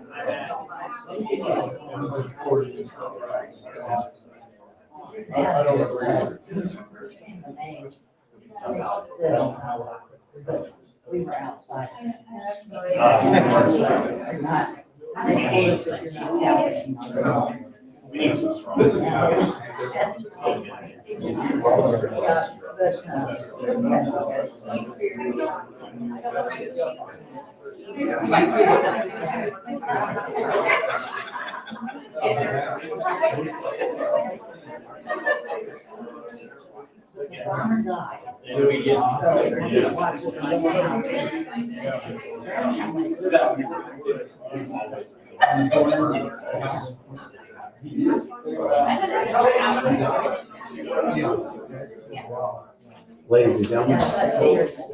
Ladies and gentlemen, we do have a planning commission meeting right after this.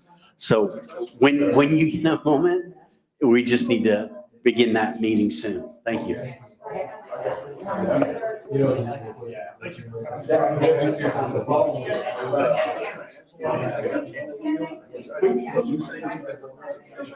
Yes.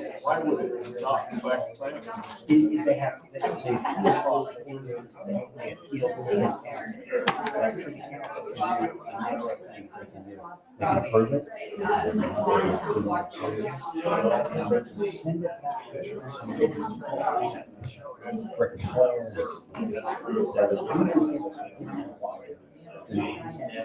And that's my recommendation. Yeah.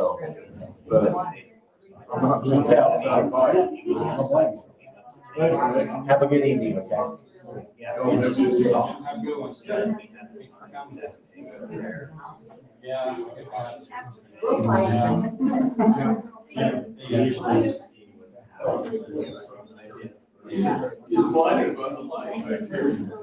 Good to see you guys. Yeah, I'm sorry, that's why. She's the one who runs it. I work for her.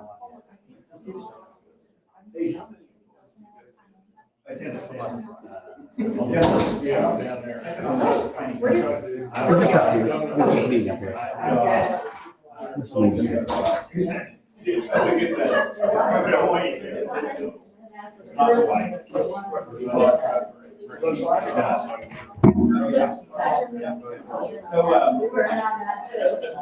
I know you are. You and I got a little on some of the other stuff.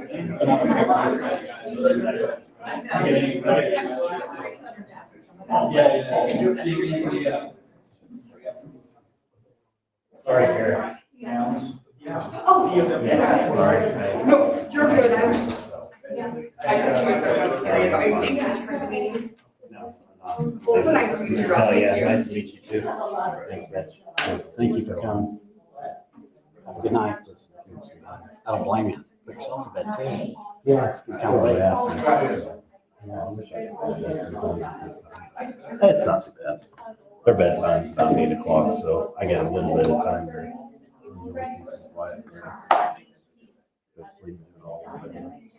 Have a good night. It's one of those hidden things. That's why I was joking. I said they must have got. It's important. Yeah, they did. Yeah. Thank you. They Thanks. must have been in the class.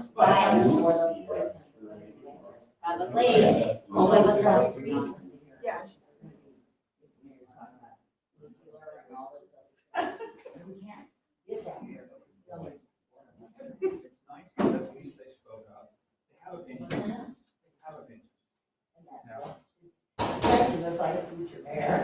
We're gonna call that Well, thank you for serving on the their committee. teacher. Yeah. I'm gonna find him. Because we're, like the next public meeting, they'll be out of that class. Yeah. So. I'll figure out a way- I'll get the information. Figure out. I'll find it. Get I'll it. find it.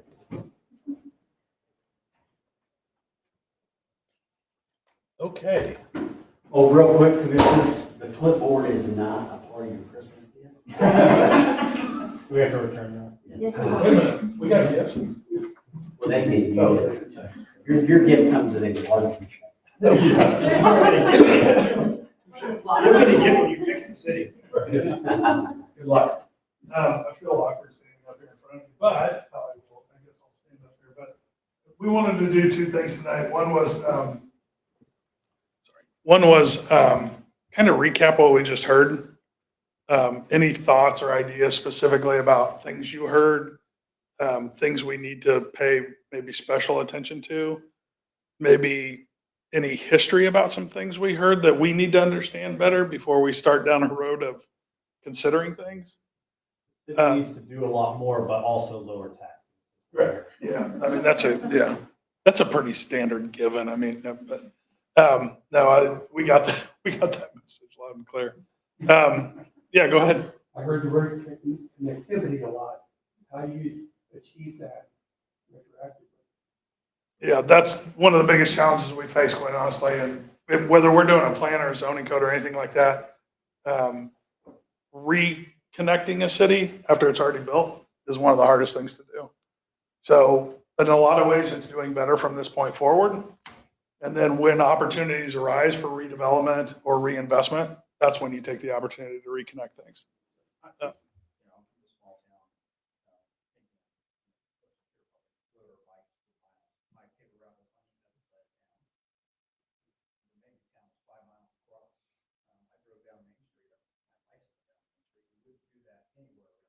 I guess the question is, I do think kids still ride bikes, but how safe that environment is what my little, 2,000 person town.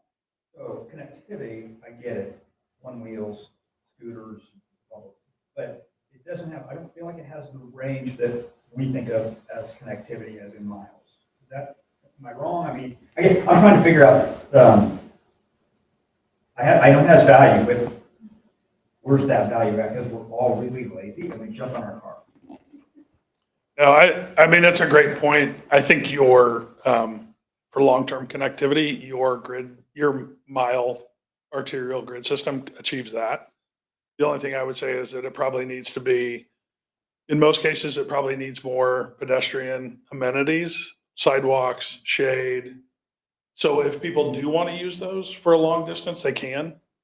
But really, it's the local connectivity. It's like getting from one neighborhood to another instead of John. So the kids can go to their friend's house. Exactly. Without having to get a car, they can actually. Because you look, I mean, you can just see it on some of the maps. Some of this, there's one way in, then there's 300 houses, and then there's one way back out, or maybe there's two ways. There's probably, you have a standard for the number of lots, I'm sure. But I do think I do think you have the network now to have the long-term connectivity. It just needs a little bit of improvement. It's the local connectivity, long distance improvement or long distance connectivity. It's the local connectivity. Like some of the commercial along Mays Road. There's no reason for a kid to have to go out to Mays Road and go down Mays Road to get to that commercial. They should be able to come in from a side street or from a side sidewalk or even a break in the fence in the parking lot or what, you know what I mean? I see what you're saying. So what we've done is we take the development and we tuck it back behind the retail. And don't connect we it. Come out on Mays to get to it. Right. Because, which is Push everything to the arterial. and All the activity to the arterial. Right. You're exactly right. And that's what breaks down a street, first of all, the function of the street. But then it also makes an inhospitable, because you have to, I mean, to be honest with you, that's why you have a 5-lane arterial running through the middle of your city, is the projected traffic flows. And knowing that 90% of what's south of you is going to be commercial. And it generates traffic. Yeah, it's just when everything gets pushed to that, everything has to use that roadway. And in this case, the cars in particular. But if you can get the local traffic off the arterial and give them another access point, it relieves tension on that street. On that same note, 119th was brought up a lot. Talking with the public works guys, 29th and 119th is not owned by Mays. That's owned by the city of Wichita. But we can't do something with 37th, and I know the stoplight at 45th is new, but tear that thing out and do something else. But I know there's already been plans about redoing 119th. I've gone to city council, and I don't think they like them, but I mean, putting a new 5-lane road in as 119th is a disaster waiting to happen for traffic. Yeah. Like, so, you know, I will continue to push, because this is my personal thought, that it needs to stay at a 2 or 3-lane road with extra connectivity. I guess, what are your guys' thoughts as far as what you've seen and what you think we can actually do with that area? So I think one of the most important things with regard to 119th for us is going to be, what do we prescribe as the uses alongside of it? You've already got a campus started out there. It depends on what the rest of it becomes, to the level of connectivity and the level of roadway that 119th needs to be. We're doing a corridor study right now in Springfield, Missouri, of one of the most commercially overbuilt suburban driveways every 50 feet. And it's a 4-lane arterial, and they don't have any more right of way. And so we're trying to tell them, well, you can make a better 4-lane. Maybe you can get away with 3, because 3 lanes and 4 lanes function similarly. There's no way you're going to 5, because now you've just made every single property owner and business owner in that corridor mad, because you're taking their part of their parking lot. So it depends on what we're going to do along the side of that street, and then what the development standards the way the development standards say you have to do your development. So then when, in the previous comprehensive plan at those 2 corners at 37th and 29th, when you talk about the commercial on the corners, when the entire lot is sold, how do you push them to actually want to do commercial in that corner? Like, you have to start it out, right? Like, the first person has to be the one to actually put commercial there, but how do they do it? Like, do they have to do it through a PUD? Because it doesn't seem like there's anything by right that they can just go in and do commercial. I mean, there's several ways. I mean, you can do a PUD. You could also replat the property, zone part of it commercial, zone part of it residential. It's up to the city to try and hit the target that the comprehensive plan lays out and say, okay, how do we use our code to make that happen? So, like, the comprehensive plan in general doesn't have any teeth, but that is one thing that I think you could push back on it. But, so that's kind of more up to Mitch and, the discussions between him and the developers to push them to actually, hey, the comprehensive plan says this, you need to do this. Yes. Okay. I mean, and that's part of what we want to talk about in the second part is what we call kind of planning commission 101, but it's really like, how should you use your comprehensive plan as a planning commission? And then just a reminder, I know you guys know this, but it's just kind of a reminder of the state statutes and what it says about planning commission and what your powers are. Because in the state of Kansas, you've actually got some pretty good authority in the planning commission. Go ahead. I was gonna say, just, what is it about Mays that doesn't attract private equity? Private equity? Yeah, like you see Park City, they got projects out the wazoo, multi-million-dollar infrastructure projects. Our commercial is like that whole. Well, no, they're getting those people to invest in those commercials and it just starts compounding. Like, we need that first person to come in here and build it. What are they? Tax revenue. I think one of the most difficult things about that, out of all honesty, is that first dollar. Right, but what? That first dollar is the hardest one to attract. But how do we have the higher median income? So Mays residents in that metric have money, but yet we don't have investors coming in to build our community. And we go other communities where they have similar median incomes. They're not, Andover isn't much different than Mays. We're not much different than Derby, but yet they're able to pull in a lot of private investment, a lot of private development. And Mays just doesn't have any of it. Do you know are those cities giving anything away to get those investments? I know Park City done a lot of, or Bel Air done a lot of incentives. I think a lot of them came back to Berlin.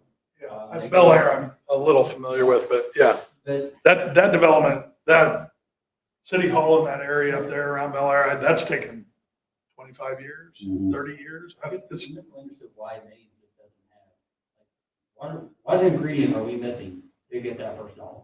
Because that's really, for all this other stuff that happened, we have to have that first dollar. We have to have that it. The school district doesn't produce any income for the city. They take right, it. sure, yeah. They drain it. So let me ask you this question: How did the school district build 2 new schools and an aquatics facility in the last? Bond money. Their own. The So they school bought all district that. is way bigger than the city. Right. Yeah, I'm familiar with that, but that was They're all not bonded. willing- They're not willing to give up any of their money to help the city. Or to actually fix their own traffic problems that they're causing. Right, but is there, their portion of the mill levy, is it driving the overall mill levy that much higher than surrounding school districts? I think we have some of the highest school taxes. What is the mill levy for the school? Do you remember? I don't remember, I think ours is like 1.154, and I think you can go to other places, they're. I think it's on the city. Yeah, I know, I was It's trying to on the remember. city or county page, I know. Yeah, I just couldn't remember. I didn't know if somebody knew the number off the top of their head. But it makes me I wonder, know like it's that gentleman. I was gonna guess, do we want to take a poll of what everyone's guessing? I don't really know the breakdown, I don't make it a big school district, a big part of it. But, you know, the gentleman brought up the fact about our floodways, is that our piece that's preventing growth? I don't know, it seems like there's a lot of land here that's developable that's just not. Yeah, my knowledge of the floodplain though, I think one of the biggest hindrances of the floodplain is you can't realize the full potential of your interchange at 53rd Street. 53rd and 69, or 96, sorry, K96.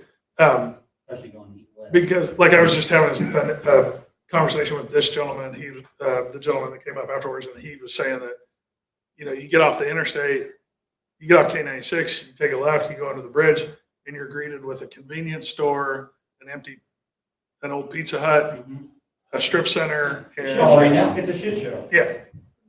That's a nicer way. I don't know, there's just something about Mays, because like I mentioned in the freaking, you can go around the outskirts of the city limits of Mays, and there's commercial stacked everywhere. But they will not cross that 10-foot line in the city limits of Mays. I would venture to guess it's got to do a lot with taxes, but it's also, I don't know what the overall history of incentives and trying to attract people to do that. I would say, I would caution you against incentivizing a Menards versus a sports complex or something like that that's going to bring that's going to spin off other things. I'm not a tax expert, so I'm not a developer either, so. Because you look at the McDonald's right there at 37 Mays, They're not even in Mays. they chose to go across the street in Wichita just because the commercial real estate tax is so much cheaper in Wichita. And then, because I talked to some of the city council members about, like, okay, is the simple answer lower taxes? And they're like, we couldn't function in the city if we did that. Like, we're right at that point there, so. Something's got to give though. I don't know what that it is. That's why I was wondering if you do, like, how do you like that match to start that? Because Mays we have all the other stuff. We just don't have that. There is something to the first dollar in. You've got to find the pioneer that's going to take the chance. If it's taxes and finances that are holding them back, that's a hard nut to crack to get somebody to do that without the city playing a significant part of it. I feel like until we do that, nothing's going to change. Yeah. Our property taxes aren't going to lower. So I'll give you a real quick bad example of first guy in. You guys familiar with Kansas City, with downtown Kansas City, Missouri? So forever, the south central part of the inside, what they call the loop, was just parking lots. Just for 30, 40 years. They tore down buildings, they replaced it with a parking lot. They tore down a building, replaced it with a parking lot. It's not that way for like 30 years. They incented a developer to come in and develop like 6 square blocks. It's the Power and Light District. It's right across from the arena. It's great. It's packed on the weekends with young people. Well, they're just getting ready. They have 1 light, 2 light, 3 light, which are 30, 25-story apartment buildings. They're getting ready to release 4 light. So it's growing. The population is growing significantly. It doesn't support what's going on there. But the tail here is they incented it like crazy to get it to be developed. The city pays $1 million a month to keep that thing afloat. And they have been for 10 years. And they will for another 10 or 15 years because they guaranteed the bonds to do that development. The developer was not going to. So the city said, we want this bad enough, we're going to do it. And it's cost them dearly. So I'm just saying, you got to figure out a good deal, but that first dollar in, it's going to be tough if it's taxes. Do we know what that was at 96 Web? What was the It was Ted's. You remember Ted Turner? But that Oh, the restaurant grill, in there? Ted's Montana. Is Grill. that, Good. that's Restaurant will do what, it. Ted was right there on the exit, remember? And then because they were feeding the pilots that were coming in Oh, from Johara. That was, I believe that was the first thing, they put a big Ted's there, and then they branched out with medical facilities to the north. Because they've got Kansas That's Spine not there. Ted's, that's a Yeah, gastroenterologist. Yeah, it's gastroenterology now. That's what you For need to see good medical reason. office. That's just a couple miles. And as far as like a striker, Striker's been there for years, but it took somebody with the vision to go, you know what, we can improve this. Because I used to coach out there on the grass field. That's city And owned, isn't it? It was. Now it's partially parceled out. And so, that's when they decided, let's make this a game changer. Let's put in turf, let's put in lights, let's put in an indoor facility. And so I will say that something like that the idea has been bounced around, understanding that we do need an anchor. The staff's aware of this, and they're been communicating with the city council. But again, it's like, What happened where's to that first TNT? goal come That whole from? development's supposed to be soccer fields behind Ace, but they couldn't come up with the money. Yeah. For a soccer field, how's that possible? I mean, a soccer field is grass and. Flat land and grass. I mean, seriously, the cheapest field to put in. And a little bit of chalk. It's more profitable than duplexes. Is the other thing that hit me, is what they call the loop road around Wichita, the one from 96 down to 235. 235. Yeah. Is that not happening anymore? Oh, the 96 Expressway? Expressway, yeah. They've got a coalition of cities that are pushing to get that through. I mean, that's been on the horizon for 30 Oh, years. it's been around forever. They're actually It's not dedicated gonna lanes. They're dedicating land to it. They're It's getting to the 30%. point, if I understand it right, and I could be wrong, I hope I'm not, they're getting to the point that they need to act or get off the pot. But you guys have a big swath for your community up here Oh, yeah. reserved for that. Honestly, right? it's not gonna be a good thing. I mean, it's gonna feed some, but it's gonna split the city Cut in the- half. Yeah, split it right in half. half. Yeah. It'll give I don't think it'll happen. It'll give you another It's couple of 30 interchanges. It's 30 to 40 years away. It's several, and the pricing just keeps rocking. It's a 10-year design. You guys know that. Civil engineering is 10-year design. It's a 10-year study and then a 10-year design. Like Bruce R. Watkins in Kansas City it took 40 years to build that. Of course, they got challenged in every way they probably could. possibly That's could. probably my word. The interchange that's happening right now up at 96, my firm started studying that in the early 90s, and it's just not getting built. Yeah. I'll tell you that, it took. 96 and what? What's that? 96 and what? Just the whole, 135. 135. 135. Oh, 135, 96, 254, that whole. Oh, yeah. 96, all that, is Not going bad. on, like 10 bridges. They started that as soon as they finished it. We started studying that in the early 90s. And it's sat for 10 years while they were. So I know there's a talk about getting an anchor and big dollar, but I mean, the city just spent, what, $6 million on this arts district, and there's been no new. So like, what is the inhibitor to getting new things there? Like, big thing that I've seen up there is just, it's the interconnected nodal. You can't get into there besides 119th and Mays. There's nothing inside to be able to get there. Joanna just put the parking lot behind by that church, which is helpful, but I mean, there's plenty of street parking on the sides to be able to go there, but there's no businesses. Does Joanna own that place, the other side of Moxie as well? That's gonna be a bar and To the grill or west? something to the south? The south. But, cause there's like I'm not that. sure. Blue building? Yeah. So she owns that too, but it's Well, like, that's gonna be an ice cream parlor. it's been.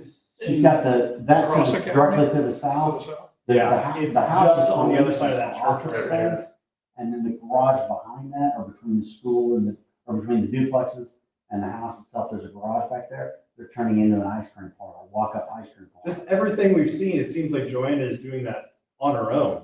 Like she has, the development of this street was paid for by the city, but I mean, that hasn't incentivized anyone else to come in. I guess Well, there's no controls. Anybody can buy a house on that street and do whatever they want to. Yeah. We should be, Or we the should be school controlling buy a that, house. buy all those houses and require. But there's also, I mean, just, we drove it today. You got the school district and the park, the amphitheater on one end, which is a cool amenity, cool city amenity, which you guys should be, whoever brought that up, you guys should be leveraging the hell out of that thing. Oh, yeah. Excuse my language. The other end of the, on Maze Road, there's nothing there. There's no reason for me to walk from one point to the other. Maybe from Moxie's to the amphitheater or vice versa, but there's no reason for me to keep coming this way. Is that something that the city should be looking at, buying those properties? Like, is that I the think, investment? I that think they should if be they're looking not, at? I think the first step would be looking at, first, in this process, let's look at what the land uses are called for now. And let's make sure that we have the right land uses there that are enable something easily to be built there that would attract people. Because it's all neighborhood retail, right? Is the whole thing, the whole strip is It's, neighborhood it's a retail. good portion of neighborhood retail. So, I mean, that's a good start, but if we can go, if we could bump it up to like a mixed use district where you could do something a little more, but then do something bigger and better on the other end on Maze Road and make that something more significant. Is this, I'm curious, I mean, is that the right Main Street? Or is Maze the right Main Street? I don't think Yeah, either one. there is no Main Street. And Again, that's why I told you, Yeah, I know. almost every small town has Has a that nice traditional Main old Street. Main Street. Maze never, it was steel buildings, it was steel farm buildings, and it's still steel farm buildings. And Maze Road will never be that. It's 5 lanes. It's too wide. There It's too is big. no way you're going back to Right. it. I mean, unless you just rip the thing out. No, I'm Rebuild the whole thing. I guess that makes more sense, that this is Maze, and if that is, if Maze and 96 turns into Web 96, that's okay, because that's what we see, that's what's expected. All of Maze will eventually, we know this, it's gonna be New Market, Delhills the river. Sorry, where's New Market at? 21st and. What's up, Walmart, Target. Oh, yeah. That's what started, that's what started Right. Maze, right? New Market, again, somebody came in, bought a big deal, and it took off like no other, because there wasn't anything out here. I personally look at it in the sense that they're pushing at the border of Maze. Yeah. It can, Maze can only hold back so long. I agree, I'm with you, like, eventually, overflowing they're running out of people space, we start will get that developing, business, we are we will getting get that that business, because it's gonna keep coming. Well, but I do think there's an opportunity, and we'd have to look into this a lot more, but I think there's an opportunity to turn Academy into a Main Street that is completely different than anything that, you just said it, anything different that's ever gonna happen on Maze Road. I agree. I agree. Because When Maze Road- you turn on Academy, I want you to think, small shop, Yes. fun, my wife shopping. She's gonna go, You can park your car. Well, there should also be a bar there for the guys. Yeah, amen, right? And a soccer field, for the kids, or a ball field, or park, or something. You got a lot of field, I don't know if anybody's on the school board or anything, but I apologize, but you got a lot of fields right there. Yeah. The minute I drive there, like, yeah, we can't. Yeah, they're open, yeah. They are open. Yeah, they can't technically lock them. So, But I mean, there is something to this sports. there's a difference between keeping it unlocked and Right. making And it then- inviting for people to Right. come in and have a collaboration with the rec commission or something. Right. So we own those now, the 6 acres to the west of that, I can't remember what school it is. Yeah, the one on the north side. So it's like, how do you, as a city, to me, you could build like a plaza with 2-story buildings around it, have city function buildings, invite small entrepreneurs there. Yeah, like have a big plaza with, invite people in there, but I don't know that the city has definite plans for that, but you could even keep going across 119th if you made that intersection not a disaster. Right. That's what this That's is gonna be about. hard, That's what though. this is about with Graham and I forgot your name. Alexander. Out there. Coming here with multi-city is, we're just shooting ideas everywhere, and they're gonna collect them all and hopefully Do you present think us the with a main new like business report. flex space? Business flex space? Small office space, yeah. Office with I don't know. storage areas? I don't know. That's a great question. I feel like there might be. Where I was gonna go was, Not here. well, obviously, where I was going is along Academy here is, You could start with something as simple as a food truck night, where you invite like 12 food trucks and you guarantee them a certain amount of money, and they just park there, and Moxie's is open and other things are going on. It's a band live music and. I think they do that for Florida, farmers. they built the Yeah, canopy. farmers Yeah.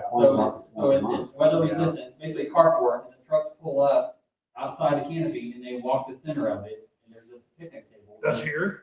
No, it's in Florida. Oh, In Florida. just like. So that's what I'm saying, though, You guys it's are the way ahead same of me. concept, though, you know, it's not weather dependent necessarily, it's Yeah. cold, but even that they put heaters in. Yeah. But you can make that a consistent thing, because if it's not consistent, then people will. Well, but if you started with something temporary and it gains momentum and traction, then it becomes, piece by piece, it becomes more permanent. And you heard the young gal, she's like, well, when we have fireworks night, or do, you know, I think they want an activity to come to, and it needs to be on a regular basis. It can't be a one-off. They need to know that the first Monday of the month, there's gonna be something at the park or whatever. And that's just somebody being on the stick and helping create that event. Yeah, I mean, the other thing is try it, They just, still don't have anywhere to work, and they're still gonna be leaving. They're gonna go to college, and then they're gonna go to Dallas, and they're gonna go to Kansas City. I agree with you. There is no place to work, and it's the same place in my small town. There was no way I was going back. You were either gonna work retail or you're gonna work on a farm. I mean, there was not any opportunity to be very successful in that environment. And you're right, we don't have, I mean, we have a little bit of, industrial, and it's not very big, Maybe we partner with WSU's Entrepreneur Center, because Wichita is known for being one of the major hubs for entrepreneurial generation. Maybe we do something with WSU to use Mays as some sort of a Partner with some of the people that are already in our industrial park, and let's build a pavilion out here and put food trucks on it and call it the Charlotte Pike, whatever. Truck stop, or truck. There you go. I mean, let them put money in it. They got money. So I have a question. What the WSU has a West campus, and I actually know about this. I work there. But like, what classes are offered there? Because I don't feel like that's a consistent. It's changed. It's changed. I took a couple of economics classes there. Now it does something else. I'm not even sure what. It would take me walking my happy legs that direction going, what is it that you do here? How can we, that's what it's gonna take. It's gonna take us. That's what I was thinking. Like I remember when I was What in high school, we they did. had like English courses and like gen ed stuff, but I don't think there's. So is that, that's all the stuff that was there as gen ed is now all online stuff? Because I've seen that building completely empty. A lot of gen ed. For a long time, Yeah. and like, no, the parking lot is not used. Right. I've never seen it busy. I like our baby. I go there all the time, but I'm the only one. Yeah. is that different, is that different than the schools district's performing arts center? No, it's the same one. It's the same one. Same one, It okay. just doesn't, you can't even do band concerts in there, because they didn't build it for. Too much swimming space? There's no real work, there's no real places to work in the city. So that means, like you said, it's a retirement area, and the only reason we have anybody other than retirement is the school district, which doesn't play well with this. Like, so how do we bring business in that people will want to come work? I mean, to me, that's professional, it's gonna be. They want to, but there's the barriers, like we own a car dealership. But to get it approved in Mays, we had to come see you guys, and then the land is right across from where we're located. You can get 5 acres if you're interested in spending $1 million on raw land. And the planning administrator's a jerk. Yeah. That's what I've heard. Things like obviously, medical complexes. Well, only $1 million, right? Everything's on the east side. It is. Everything's on the east side. trying to see if any Medical medical facilities facilities are on the east side. I mean, you guys have a clinic, you guys have a medical clinic? We High-level have, urgent care is the other one I can read, right? we got the urgent care down the street, down Mays a little bit, and then we've got, Not in the city. yeah, and then across here, or across there, we've got eye care and orthodontics. That's in Wichita, isn't it? That's Wichita. And then we've got Redbud Pediatrics and the dialysis center that's here. But I mean, it's not. Most communities, you can't go a block without hitting an urgent care or a clinic or something like that. It's like, We literally have nothing. And it's not a money problem. well, Your biggest problem right now is proximity because you've got all of that stuff right there. I do think that's a that comment, like, why would they come here? Because New Market's 2 miles away. Like, you got everything you'd ever want. 2 But miles there away, could, so I mean, why build it again? but to your point, there could be an opportunity to build. I was going to go the office route, but office is really hard right now. Yeah, office. I've got a question for you. You said that you've got it right there. We were talking grocery stores, they were talking about rooftops, but they weren't, and they're talking about, how many cars travel on the road. Are they accounting for time? When they do these studies, are they accounting for time? Because it takes. Getting to New Market from the highway is a nightmare. Getting from Newmark from Mays Road is horrible. I think the benefit we have is Mays sucks so bad to get to that intersection. You could fly up 96 and pop off here and get to a Dillon's. Oh my gosh. I mean, And that's what I was in the studies. I don't think they consider it. I think it's just their Okay, I'm range. just wondering. So that gentleman in the back talked about how he owned the land north of 53rd, but it's in the floodplain, and he mentioned like, oh, we have to fix the flood thing. And I don't know, I kind of took that as a dig of like, oh, the city needs to do this infrastructure for me that owns the land. Right. And then I can invest this whole bunch. It's just like, Well, there is some truth. yeah, They're large projects. but Yeah, he Mitch- can't fix it himself on his property. right, It takes Mitch a big mentioned hit. that he hasn't talked to the city about anything, but it's like, I've never had that conversation. I don't think his land would be even affected by that. Well, he bought, if it is, he bought property in a floodplain without doing his due diligence. In my I'm opinion. sure he got it real Two cheap. commercial lots? Are you talking about Pardon? the two commercial lots? I don't know what he was talking about because he didn't Yeah, that's. declare what he commercial lots. said. Oh, Yeah. yeah, that's not. Does anybody know who that is? Because he and then a lady came up afterwards and he was the developer. She was at our first meeting. Yeah. She's the owner. Katie Dexter. Of what? Katie Dexter. Chips. Oh, because I was thinking it may be worth us just reaching out to them and doing it just a phone call. Yeah. And doing a one-on-one, just hey, if nothing else, just to find out what their right, concerns are. yeah. And what could make their life easier? I think I know what it is, but just ask a You make this question. land perfectly good to develop, all come develop. Okay. But there is, I mean, there is some truth. There is some truth in that. It's not, the city has to do everything. But I do think, They know that, we're flat as a pancake and our our drainage system, non-existent, and it's not affordable to repair. I mean, we're in a really bad situation. We can't manage our What own he's water. saying is he owns what's in this spillway, and so it's not like we can build up like a floodplain. And so he pretty much does have to wait until we figure out what we're gonna do with the drainage solution. Because until that's figured out, there's really nothing he can do. I think our stance, Mays in the past, is it's developers' problem to figure out. This is kind of like the big ditch for somebody to say, oh, well, we're never gonna, Right. everybody has to figure, that one person has to fix the Right, ditch. fix the big That- ditch, That's it. Yeah, that's what we're doing. Yeah, exactly. We need a big ditch. well, it is a, Yeah, we just that need a water- ditch. that floodway is a regional There's gotta be federal detriment. money. I was gonna say asset, but that's a regional detriment. Mhm. So, I mean, it should be a larger issue than just Mays. It should be probably at least a several There's some county other issue. Floodways done, and I don't know how much was federally funded and stuff, but there's gotta be funds available. Well, we, Figure out how to get and we can probably look into when the last time that floodway was mapped, because it may have changed. They did, okay.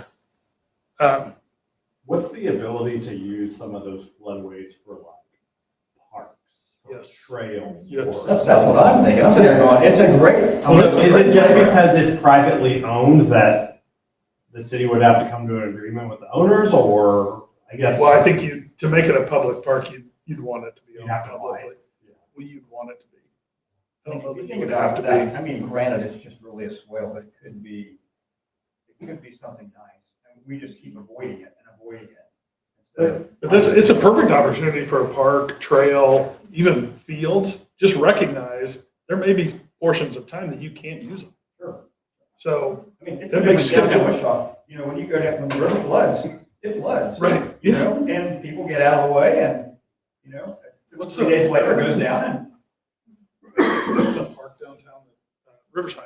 I mean, it floods still, doesn't it? But they still have the, what's the festival they have down there? What doesn't Riverfest. That makes sense. Good guy, I mean, you just take, when you design stuff, you design it knowing that the water's gonna be 3 feet deep at some point. And it goes down. Of all things that would be appropriate there, would be parks and trails and natural areas. And so that's what we immediately came to, is like, you got this huge area, you have a lack of public spaces. Perfect. Wow. But who starts that? Where does that match get flipped? Like, is it the city? Is it the developer? Like, When Eli Gardens or whatever. Yeah, like, I companies, mean, like, this you is, know what, I'm just we'll go saying, back so Like- Jay Russell's getting ready to develop on the west side, east side Yeah. of that. Like, can we go, I mean, you know, Jay's Jay, obviously, but can we go somehow work with him and go, Jay, look how much, look at the draw. If this is a nice feature and it's on the backside of your development, what kind of a draw would this be? Would you help us create something nice out of it instead of just putting a bunch of trees and trying to hide it? Yeah. And that'd be a great start. But is that like a mayor job, or is that like, whose Probably. job is that? I mean, I don't know how you guys I mean, it's function probably all not together, Mitch's but I job would to guess go- that's kind of a mayoral or city manager to say, Yeah, hey, city manager. Really Mayor, think about it and mayor, put together some sort of proposal. So it's in a leadership. I think leadership needs to take the impetus on that. I don't know that it's an issue, but I would say that's probably, I mean, if that's something that's really desirable, I think if you put it in this plan and say, this is a priority for the city, then you approach the developer and say, this is a priority. We're going to make this happen some way. Help us. You got to follow through, but you know. And I think that's what we need. We need teeth. We need, let's say, from the planning commission. We want to be able to go, no, it's not what we're doing. And I Or think give Mitch the teeth, Well, in the again, that's what this discussions. is about, is developing, sharpening those teeth, if you will, for you to have the ability to go, this is our land use map. It doesn't fit. It doesn't go with our comprehensive And I plan. feel like, It doesn't- the planning commission that we have now, I feel like we're very connected on what our thought process is. It's a good time to maybe even for us to brainstorm a little bit as a group and go, what do we want to be able to enforce? Because I feel like sometimes we get pinned against the wall and we're like, well, okay. We don't have an option. Yeah. I think Maze has been a yes community for, it doesn't matter, everything's approved for a while. That's kind of why we're at. There is a balance. And was already, we haven't followed it. Right. And so you need to say, no, you can't do what you bought your land to do with, because it doesn't match our map. It doesn't actually match anything anymore, but now we're gonna make you do it. It's almost like if we make that decision, then we have to take what we do in this planning and then rezone things, so we have a leg to stand on. And I think, what's it been, 10 years? How long has it been? I mean, About 7. 7 since we finished the how law. much is, I mean. Yeah. Changed, and it was obsolete probably 3 years after it was done. And it was, I mean, we did it for the previous administration. It was pretty simple. I mean, we weren't, Well, the growth got crazy. And our zoning code came from Wichita. It was adopted from Wichita zoning code. So I mean, we're lockstep with them on a majority of things. I don't know that. No, I would say we're at the point now, I would say at the point now, as a city, that we don't want to be. We want to have our own identity, and we can afford to have our own identity. Regarding. If we're talking about how we're the fastest growing city in Kansas and we have all this land, like we should be able to dictate a lot more than what we're able to do. I feel like you've done a good job trying to fight, again, connectivity. I feel like. But I think a lot of that is pre-worked. Like things that come in the commission. Right, and should that's already what. be worked out through the city, like. That's why I keep pointing to Mitch, that's his job, like, we wanna make it so he can have, before it even gets to Exactly. us. It should be I don't think pre-worked. it's all on the planning commission to beat the. But I mean, especially with Mitch, I mean, he and I have had a lot of conversations about a lot of this, and it's just like, he doesn't have the ability to do these things. Right, Or 'cause he has hold the developers accountable. Like, they have so much by right ability on their stuff that we can't say no. Like, they can go and put those horrible duplexes and it's all garages, and we can't say, oh, well, maybe you should do some architectural designs there, and they say. You're allowed to say this is legally permissible, although it's not in guidance with the future. Or we can say, oh, we would love to see X, Y, and Z, and then they come back and. So we don't have to do it. We talked about this a little bit at our last meeting. You guys have the design standards to stop everything that you're seeing happen right now to stop it. You guys have not used them. You guys have not, you guys haven't used them. I feel like I'm still new, but I've been on the board for, Yeah, I don't even know, 2 years now. but I And get it's that. like I've never had formal training about what we can and can't do. So I think you mentioned that earlier, so it's like, I know, 4 of us are new since I've been here. Yeah, and I'm gonna the old guys. I'm gonna go so- through some stuff, but I wouldn't consider it formal training. But I'm gonna give you our perspective on and what the state statutes say you guys can and should be doing. But, you just said something that, I think because we were hired a long time ago by the city of Mays to update the comprehensive plan and rewrite the zoning ordinance. When we started rewriting the zoning ordinance, the administration said, you know what, we're just gonna adopt the Wichita zoning ordinance. So that's what we did. We just said, okay, change the name to Mays, change this to Mays, there's inconsistencies in there, they didn't care, they adopted it. And I'm not trying to throw anybody on the bus, I'm just saying that's how it happened. We also created a significant set of design guidelines for residential development and non-residential development. And they got buried somehow. I don't think I've ever seen them. Yeah, We got 'em. I found them online. I did, and I found them online. But I know we wrote them because it's similar to what we've written for other communities. Right, we got them, and one, not to step on my own toes here, one of the difficulties with implementing those design standards is in conjunction with the land use map, it's like, well, Which one has precedence? which one, wait a minute here, and then you go, well, the developer wants this, I'm gonna give some pushback, but and I've only been here a year and a half, there's really been 2 developments that I have been a part of that have started with me. One of them, I inherited half of it. It went through half the process, and another one, I inherited it from the jump. And then the rest of them have been, I've been involved in from the after effects. I'm the after effects. Right, you're just the final. And I'm like, how do I make But those adjustments? We talked about this a little bit last time, this last summer was, you guys don't have a precedent of using those. So in my opinion, leadership of the city needs to come out and say, these are our new standards. And we are by God following these from this point forward.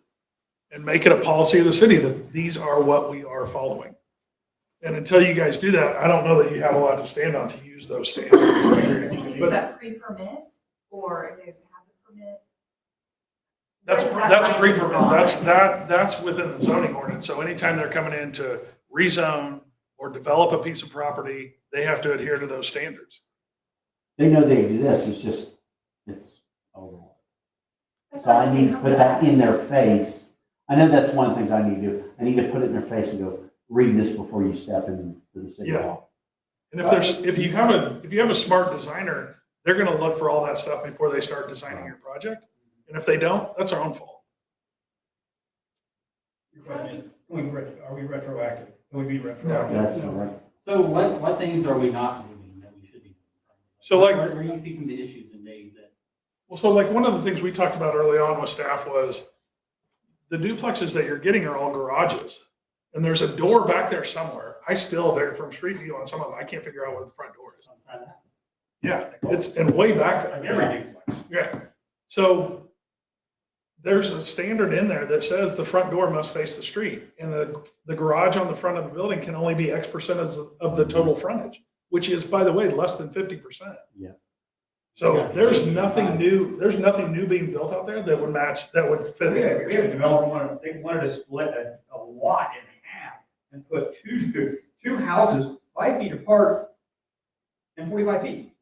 I'm pretty sure garage is 30 feet, I mean, whatever, 28 or whatever. to get Yeah, your they car. want- So if they want 4 to, foot wide. yeah, if they want to do that, they need to build an alley and park off the alley. Tried that. We would never, yeah, we drove through that. We drove through that. That would fail. I am amazed that guy put in all the infrastructure. And maybe that's. Well, required. it's not Maybe that's all it's required. in, partial, the northeast section Okay, is. Because the guy that owns it now, he brought a PED to the commission and the duplex portion of the commission, the duplex portion of the proposal was stricken. Okay. And he's got single family on the southern half. Is that multifamily going in now? No. What's that being built now? Are you talking about we're talking about our Yeah, data? one side of building. They just putting in single family. All Single that's, family. that's all single family. There's Because they approved no that section for for townhomes, but it's single family lots. So I'm going to go through this. I am not an attorney. I sit 5 feet from one at work, and he couldn't be here tonight. But if we're going to continue this conversation as we go, if you guys have questions, I'll answer what I can, and we'll continue this conversation because I think what we want to do is get you guys your thought process and the way you guys make decisions in line with the comprehensive plan and the code you're going to have, and make sure that you understand how it's being applied, what Mitch is providing you in terms of information and review and all that stuff. We just want to make sure that you guys are working better together. Not that you're working bad, just that you're going to have a new comp plan. You're going to have some changes to your code. And so we just want to make sure that all that stuff jives. So So when you say changes in the code, are you changing our zoning code? Is that a part of? some of it, we're not doing the full rewrite. Okay. But we are going to prioritize some changes, major or minor, and make sure that those get done sooner rather than later. Is that fair? So first of all, comprehensive plan, and I've got another slide in here. Comprehensive plan is different than zoning. I think you guys all know that. So comprehensive plan, it's intended to be general, show the general location, extent, relationship of different uses. It also is includes, I was reading that, I'm like, population and building intensity standard. It should be, I think that should be, you're also allowed to include the building intensity standard. So a lot of people will use density, and I think your current one uses density. We like to craft zoning ordinance using building types. Nobody understands density, so why put it in front of them? Or at least has a comparison of what. Right. Right. You can also, in the comprehensive plan, you include public facilities, including transportation. Your current plan has transportation. It calls out different functionalities of streets, arterials, collectors, locals, public improvements programming. So any public improvements to water, sewer, anything within the public realm that you guys, that serves the city, you guys have purview over of commenting on and helping approve how that happens. Major sources and expenditures of revenue, again, for those public measures, you guys are the body that should be reviewing that stuff and making sure that that happens the way that best suits the city. Utilization and conservation of natural resources, again, we typically kind of look at that as another type of land use. We want to make sure that these areas are preserved. Your floodway is a perfect example. Preserved does not mean untouched necessarily. So parks, open space, minimal development may be appropriate. It depends. And then the statutes, that 12-747 says other elements deemed necessary. So what the city deems necessary to include in the comprehensive plan, you guys can consider and include it. So I think during the meeting, you mentioned the economic analysis with the ROI of what the current plan is. Is that on the docket of what you guys are doing for the city? Yep. I know Dr. Gao has done a little bit on his own, but I would certainly to me, that should be a baseline thing that a new development should have to present of they are going to be an economically feasible development. Yeah, we can show you a city that's doing that right now. Actually, it's part of the application process. You have to show how it's going to be financially feasible long-term for the city. It doesn't, I don't think it necessarily rules out the development. It just makes everybody aware. Yeah, I mean, because right now we're completely going in blind about how much the liabilities the city is taking on and how much new tax revenue. even a ballpark. So why is the plan important? It is the policy standard for the city. And so it does guide zoning and development decisions.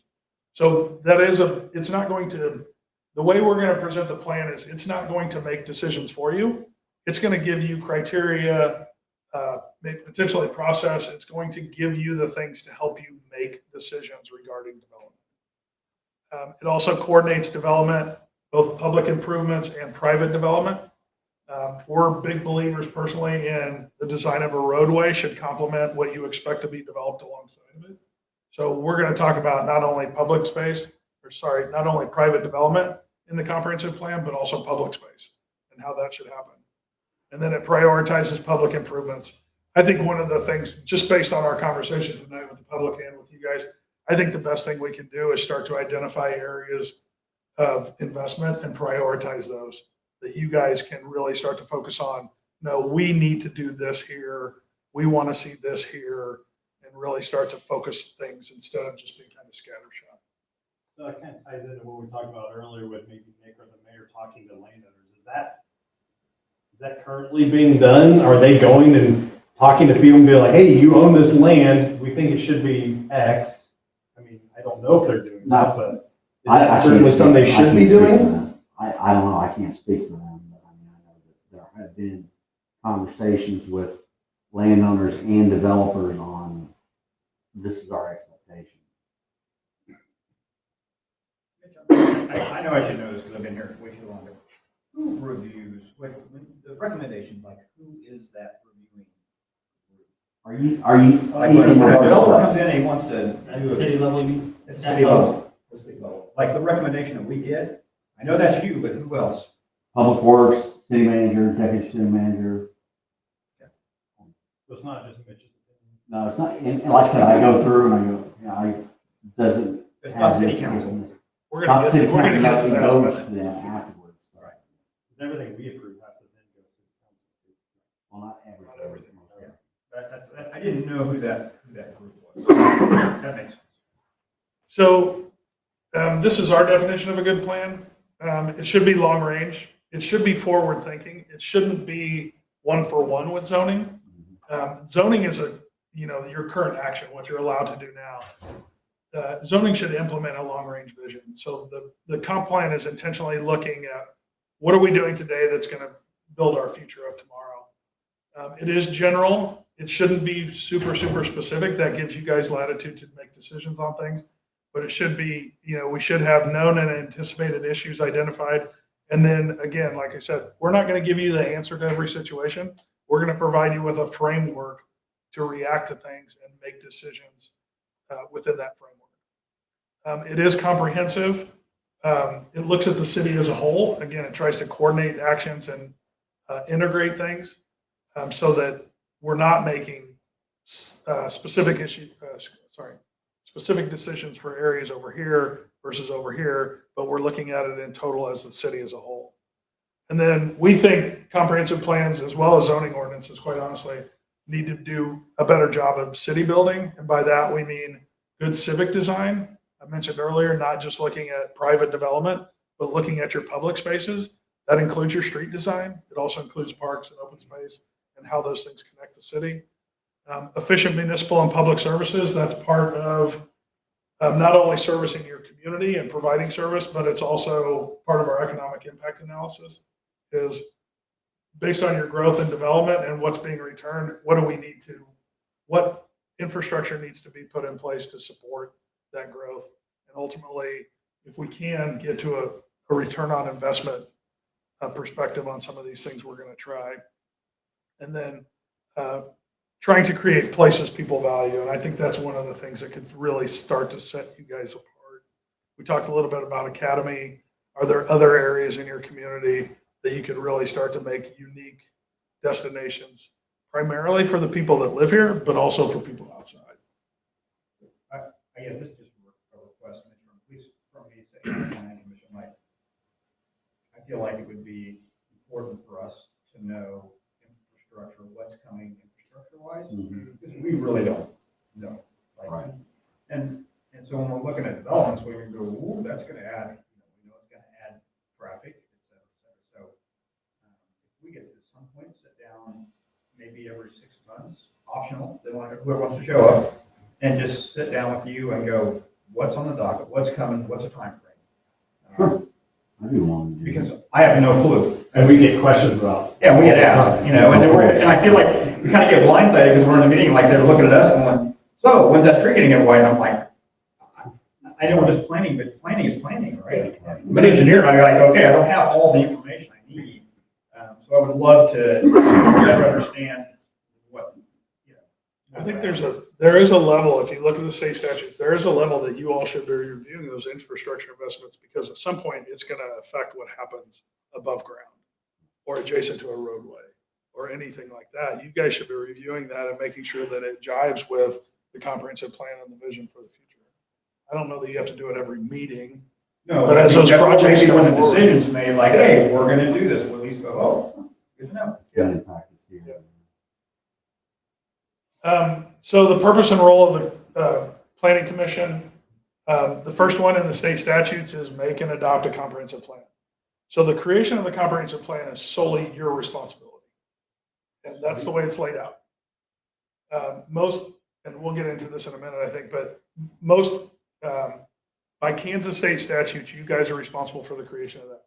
The statutes also say that the comprehensive plan is not valid until the city council approves it, not adopts it, but approves it.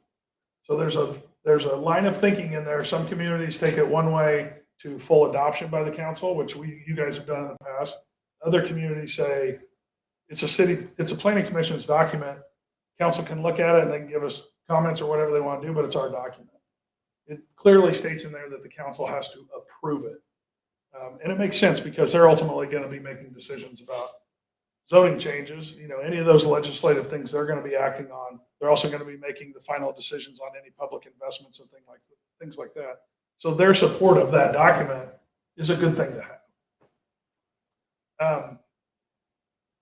You all approve the location, extent, and character of all public improvements. Coming back to that idea, public improvements are going to support development, so you guys should be involved in that. You also review and recommend the capital improvements program. So as those projects and your capital improvements come forward, how they are implemented and how they impact the community should be in your purview. You guys adopt subdivision regulations, which you've got them now. We may be making tweaks to them, so those will come back to you. You approve plats. You review and recommend zoning changes. Other decisions that the zoning ordinance may refer to this body, you guys do that as well. And then one thing, the statutes outline it, we always think it's a good idea, is you guys should do an annual review of your comprehensive plan. The decisions from that prior year that are made under the comprehensive plan should be, not to put any more work on you, but those should be, at least outlined or at least listed. And you guys look at it and say, look, are we hitting our mark, or are we running into obstacles at every turn on this issue? We need to update our comprehensive plan. It keeps it up to date and it keeps it kind of that living document that you're able to respond to things. So your current comprehensive plan adopted in 2019, we did a community profile. We looked at population, living and working in Mays, housing, suburban and rural interface, and what's going on in the two different contexts. Your comprehensive plan now is structured around a vision statement and goals. We provided community frameworks, which were more of those broad policy thoughts for the community. And those policy plans include future land use, mobility, and urban design. The mobility one is really more of a major streets plan, and then we gave you some street design standards. So that have never been. Yeah, and they're hard. I mean, it's just like the conversation earlier. Those are hard to retroactively, but as you go forward and build new streets. I don't think any of the new developments use those. Did we do one for local? Because there's a local in there that's appropriate, yeah. And that was one of my big problems with the comprehensive plan at the time, was just like these new developments aren't utilizing the streetscapes that are defined in there, because the subdivision rules have different standards. Yeah. See, and if we would have gone through, because we take a totally different approach to subdivisions, and I'm sure Wichita does, and what that was back in 2004, whatever that was originally. You guys adopted those, but we'll make sure that's probably one of the things we need to focused on cleaning up. So these are those three policy plans: the transportation, the mobility, the land use, and the urban design. Urban design is really basic, identifying gateways. What was the other one? Gateways and district gateways. And then future gateways as you guys grow. So it wasn't a real robust kind of urban design plan. So future land use on the left, zoning on the right, they are not equal. I've already said this once. They should not be one for one, a rural residential land use category and a rural residential zoning category. It doesn't make any sense that way. You guys are in charge of the future land use. And when somebody comes in and applies for a zoning under that future land use, you guys are responsible for approving that. That, as I said earlier, the future land use should be more general and allow you to do more things under that. We're not big believers in, if you've got an area up there that says single family residential and you have somebody come in and say, well, I want to do single family, but I want to do a different density, or I want to do these different building types, but they're all single family. As long as they meet the standards of that zoning district, we don't need to mess with the future land use plan. It's generally in conformance with it, so we're going to move forward. So just to make the point that these are two different things.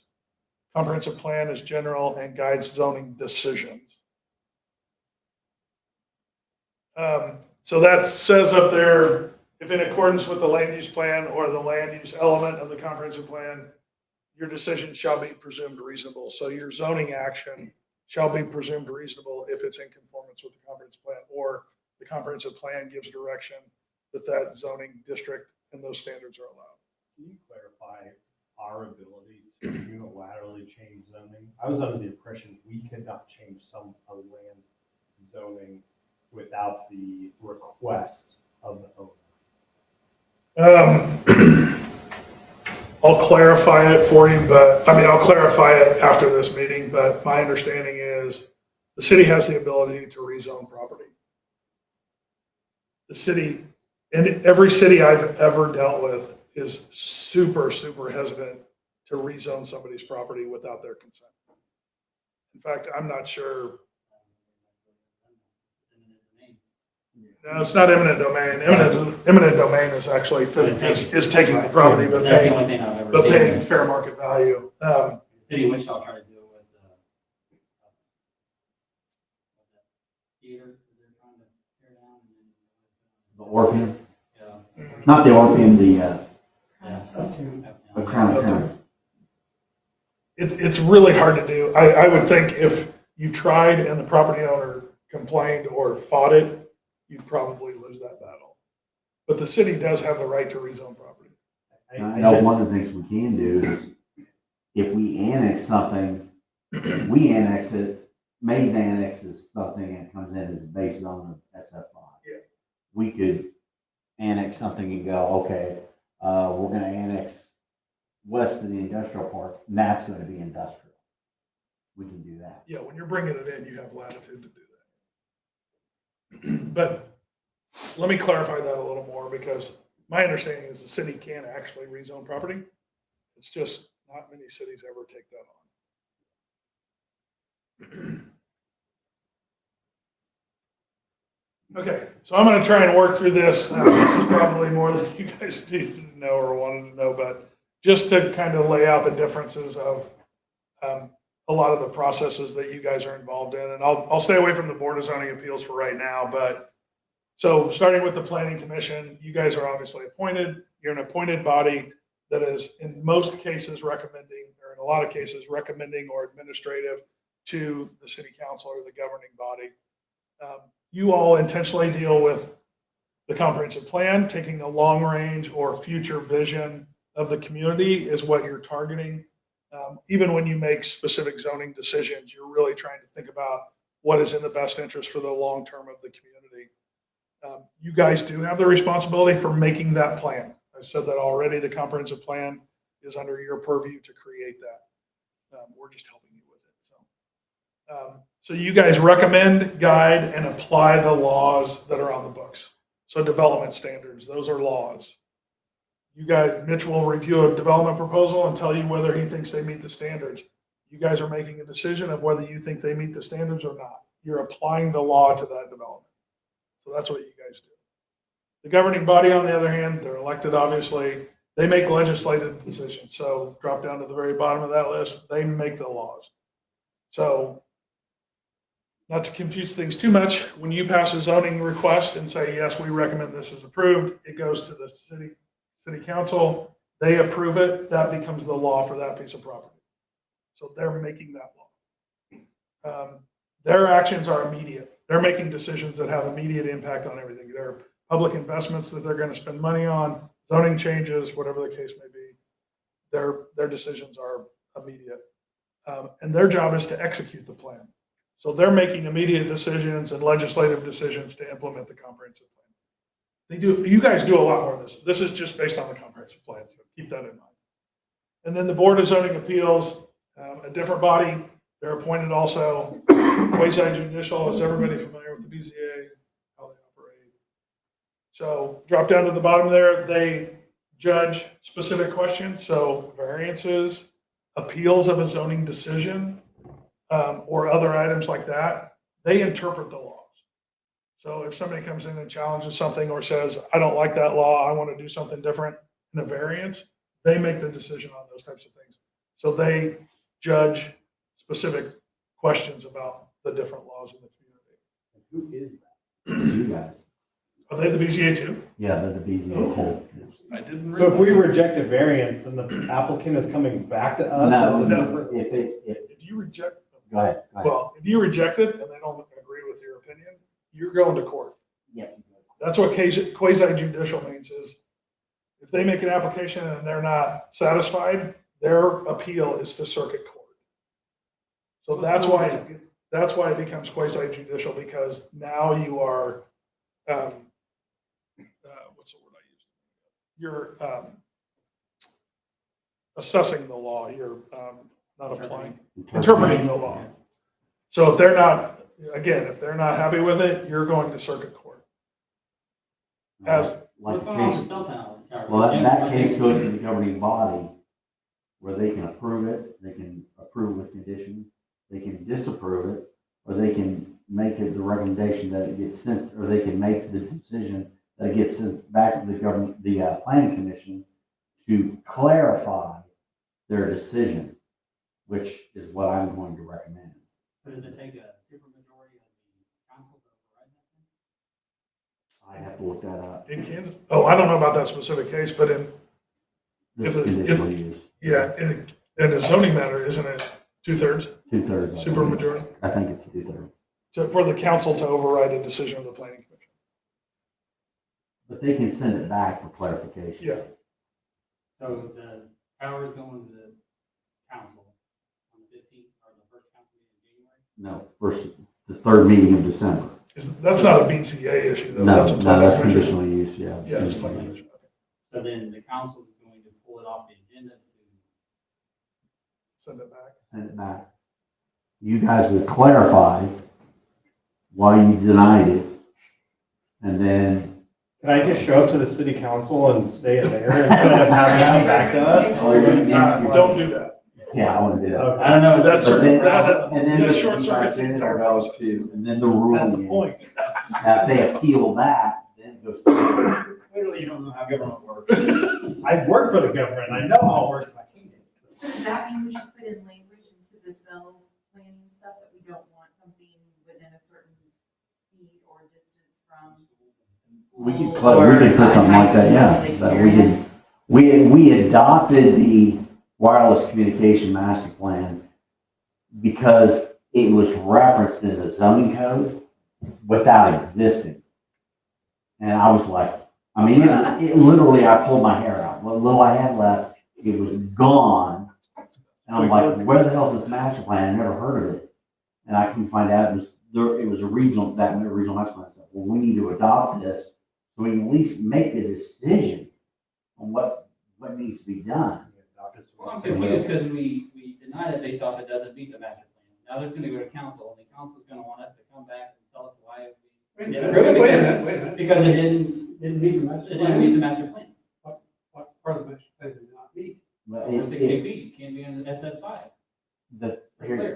It's like I explained with the checkers, not to get off the topic here, but when they applied, I applied the master plan. No, we're not. I applied the master plan rule. I'm an engineer, I know how that works. So I jumped their application. Now they get to jump my checker of the 65 feet with a conditional use. So in my opinion, that 65 feet now comes off the table like a checker. And so now I'm faced with the conditional use of, I no longer can apply the 65 feet. What do I get to apply? That's where it gets tricky. And that's where I've got to go back and I've got to write something up for you guys to agree to, say this is why we're denying it. And it goes from there, it goes to council, and council can again approve, deny, or approve with recommendations. And if it's whatever, if it's overturned, they want to appeal it again. The ruling is denied, it goes to court. It is.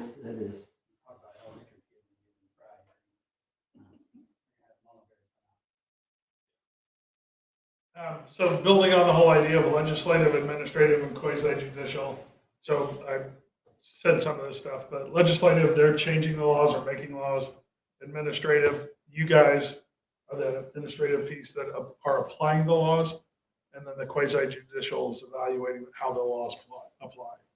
And to tie in with what he's saying, that you take that and you apply that to the conditional use case that was passed by you guys against my recommendation of denial because it's strictly stated in the code, no, this cannot exist.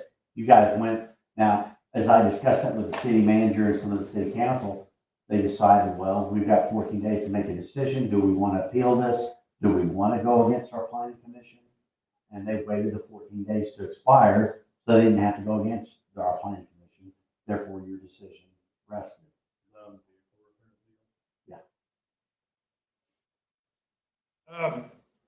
So I don't know that I need to go through all these, but to hit a couple of things that we're super concerned with in terms of just planning commission and things in general.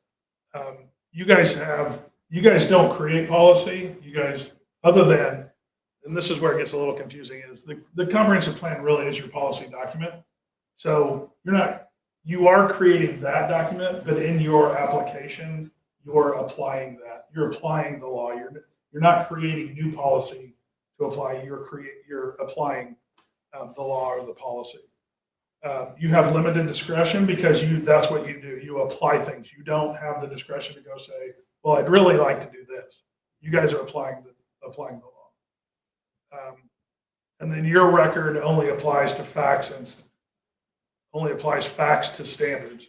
So you're looking at the standards and judging those against the facts of the case. Whatever the case comes before you, whatever arguments are made, making a determination about the facts versus the standards that are in there and applying those. Whereas the council, they have full discretion. They can make laws. They can make new decisions. And they're open to wide considerations of just about anything that they want to consider. I'm not going to go through BZA, but they have very targeted discretion because they are, again, trying to evaluate how those laws are applied. Correct me if I'm wrong, Grant. The way I've tried to explain this to other people and all this is you guys act as the comprehensive plan arm of the council, and you guys bring to the council your recommendation for them to act upon. So you're acting as an arm of the council, essentially. That's the way I've tried to explain it. For most of those things, yeah. For most of those things, yeah. One of the biggest things that we run into with communities, and I can't remember exactly how yours operates, but with the legislative side and the council making things, they are required to have public hearings. When they make a law or change a law or consider a law, things like that, they are required to have a public hearing. You all are not necessarily required to have a public hearing. Like if you do a rezoning, you can hold the public hearing or the council can hold the public hearing. It doesn't really matter. There's a public hearing in there. But you guys, there's a lot of things that communities hold public hearings for that they probably shouldn't. They should be holding a public meeting. And the perfect example is plats. You guys hold public hearings for plats or public meetings? So public hearing is you can consider public testimony. Right. So the public walks in and says, I don't like this and this and this. You can consider that in your decision. Public meeting is you're informing the public. They have no bearing on your decision. A plat, by law, if they meet the standards of the plat, you can't deny it. So it doesn't make any sense to have the public stand up there and rant and rave about not liking this or that or the other. You can't consider it. We've run into more communities that do. I No, there's not. think I've done that, and I think and now I'm completely done that wrong. I wasn't aware of that. Well, I would say the only thing is if your code describes it that way, then you're following the code. I'll have to look But it it's up. I'll not, double check it's it. not necessary. And we can work through it. Okay. But, we've seen more cities that get up and they deny a plat because the plat is going to lead to a development that somebody doesn't like. And they don't like the development, so they deny the plat. Don't deny the plat, deny the development. So there's a difference there. It's confusing, but it's, so that's one thing.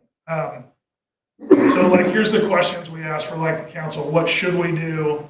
What does our plan say we should do? That's how they're applying the law. Excuse me. That's how they're administering the law. Sorry, I used the wrong words. Changing. Changing. That's how they're changing the law or making new laws. Your question really is, how do the facts meet the standards? So the facts that are presented to you, do they meet the standards or don't they? So you're applying the law. And then how should the law apply to these facts? That's the quasi-judicial, that's the BZA's evaluation of the law, of how the law applies. So, and this is administrative decisions in general, not just administrative to the city staff, but just your decisions in general and some of the common problems we run into. One of them is basing decisions on opinion rather than facts. So just because you don't like something isn't a reason to deny it. If you don't like something because it doesn't meet your standards of the zoning code, not your personal standards, but the standards of the zoning code, that's a legitimate reason to deny that. Standards that are vague or tough to evaluate objectively and apply facts. So where we don't have good standards, what we typically talk about, and I think I have this later on, is where standards are vague and things, trying to relate it to an intent statement, to an overall objective of the community, things like that, that's a legitimate reason for denying something or approving something. Just because you don't have a standard or it's too vague, that's actually where you get into more trouble. If you don't have a standard for something, you can't judge it based on a standard because you don't have any standards. Then the final one on here is too many routine things requiring process and review. That's kind of what I just went through with like plats and public hearing and public meetings. So the roles of the commission with your limited discretion, as we talked about earlier. So you all are in charge of ensuring that the standards in the code are met. You make recommendations and constructive advice based on broad perspectives and expertise. Again, as a body, using the comprehensive plan, taking a long-term view. That plan is very general, not very general, it's general. And so it gives you that framework to make decisions and be constructive. Where you may lack standards and things like that, you can give constructive advice and things like that to a development. So can we, not to make this meeting going longer, but ensuring that the standards are met. So if we use the example of the front doors of the duplex are supposed to be on the front of the house and so much of the square footage of the house is supposed to not be garage or whatever, how are we, as the zoning commission, ensuring that that standard is met? I think how's that permit? Even if we say it exists, how does it get enforced? If it's not permitting. Permitting, yeah. There's two ways. If they have to rezone the property, they should be submitting a site plan. Right. So with that site plan, there should be enough information that you can judge the development standards against and the design guidelines against that development. Looks at that. I do. Yeah, and if I'm bringing it to you without, after we get the comprehensive plan and all that reinvigorated, if I'm bringing you that, then I'm not doing my job. Because I look at my job as to go, I've got to rule out every possibility for this not for you to pass, for not to pass, so that when it does come to before you guys, that it's a no-brainer.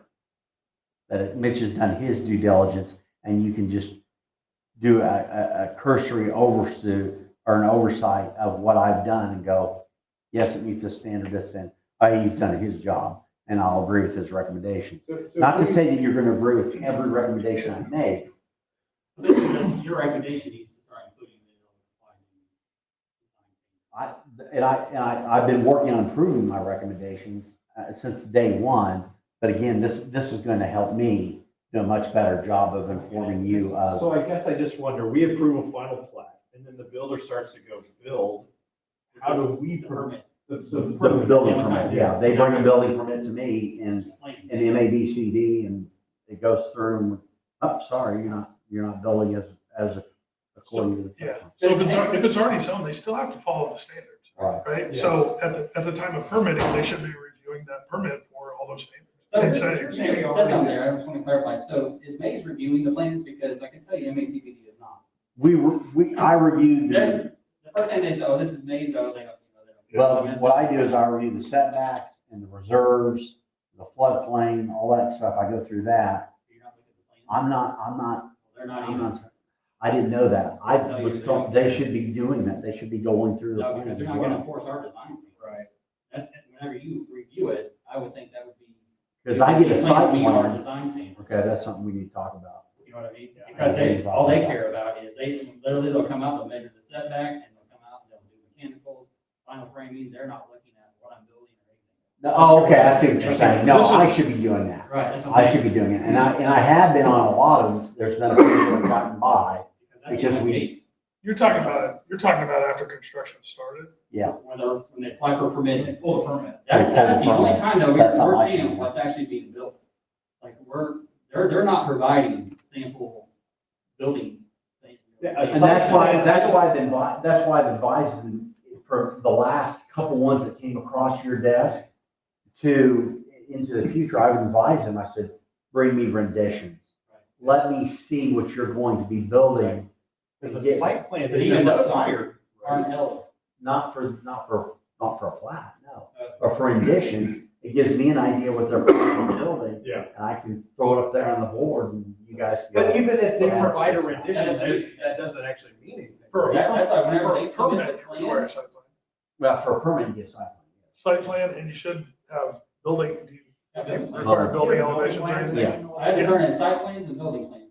And if you're not reviewing them, I can tell. No, I'm Like I said, reviewing. they're not. I guess that's, yeah, to my point, like, if we have architectural standards, I don't care if we start today, like, I mean, we should be enforcing, that is the law. So, Wholeheartedly agree. I still need, That's on the building permits. I mean, you may know, but I still need to figure out, were those adopted as part of that and were they just shelved? I think they were shelved. Yeah. I think, okay. because the only thing I can say, the only reason I can say I think they were shelved is you look at Mallard Estates and you look at Oasis. And I think we can all agree that nothing was applied there. Absolutely nothing. And that's at those two duplex developments south of Arvada that are identical, that are your term, Army barracks. Yeah, nothing was applied. I thought that was Hugh's term. Is that your term now? I like it. So it's just like, I look at that and I'm wondering, how the hell did this get passed? I look at, as I was driving around when I first got there and I'm like, I think, that's the number one priority, if they've been adopted, I would love to see that. I totally agree with you. I just think from the city's perspective, there needs to be a policy directive from the council to say, we haven't been, we recognize our error, or however they want to say it. Effective January 1st. Right, we are now. It's just in time to start this. And honestly, that's. If not, I mean, what's the timeline on getting this? We've probably got 5 more months of work Can to we do. do an immediate, just take whatever was there before, at least. apply what we have. If they are adopted, it just needs They're to be, adopted, it just needs to be a matter of me enforcing it and bringing it to If do they've that in been adopted, accordance. here's my recommendation is if we, again, pick a date, January 1, sounds good. You send it to everybody that has a plat out there, boom, don't show up with a plan, don't show up with asking for a building permit, doesn't meet this criteria, send them the criteria. I agree. Say with you. You January guys, 1. I mean, you might share the criteria with you guys and make sure you guys are in lockstep with Can it you because. verify that? But, I mean, if you guys are working on someone updating the new architectural standards or whatever, and we have the process, I think, like, this is saying, we need to implement what we have now, and in the next 6 months or whatever, we can make adjustments, but we just gotta start enforcing something. Yeah. Okay. I'll give I myself. think I wonder what you were gonna do in the next week, didn't you? And Mitch, I know your job's like, you're gonna be 50-50 all the time. Right. You're balancing acts, I don't much think. No, I get Doing it, your and job. I don't Yeah, look at it and that you're- way at all. I don't look at it that way at all. My job is to make sure that you guys are as informed as best possible way, so you can make the No, best I mean, possible decision. I just don't want you to feel like. No, I don't feel that way at all. Don't worry about that. I'm a retired I guard. mean, you don't feel that because obviously this has not been done for a very long Right, time. it's not. Yeah, and I- But if you need a raise, Whole machine. ask somebody here. Go to sick hall in the morning and get your sick pack. Get back to work. Yes. Just a couple more slides here, and so part of your responsibilities also are, well, we said ensuring the standards are met, evaluate staff reports and facts. I mean, part of the hard part in some of these things is discerning what's fact and what's maybe not so much fact that's being presented to you, not from staff, obviously, but from any proposal that you guys may get. So there is some area in there that you guys have some, latitude, I guess, to make sure that you're making decision based on what you think the facts of the case are. Consider if any other facts are important to your application of standards. Apply facts to the standards using your particular expertise or perspective.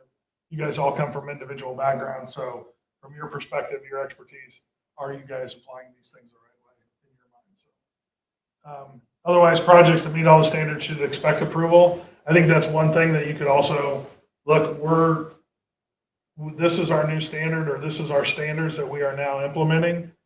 We are raising the standard, but you meet the standards, it's going to be pretty easy for you. You should expect that you're going to write a favorable staff report. You guys are going to look at this and say, yeah, we agree with this. We can see this, and this happening, and it's going to be approved. I'd like your opinion, but the way I've done it, the way I look at doing it is I've only, I think, recommended disapproval on maybe 1 or 2 or 3 things.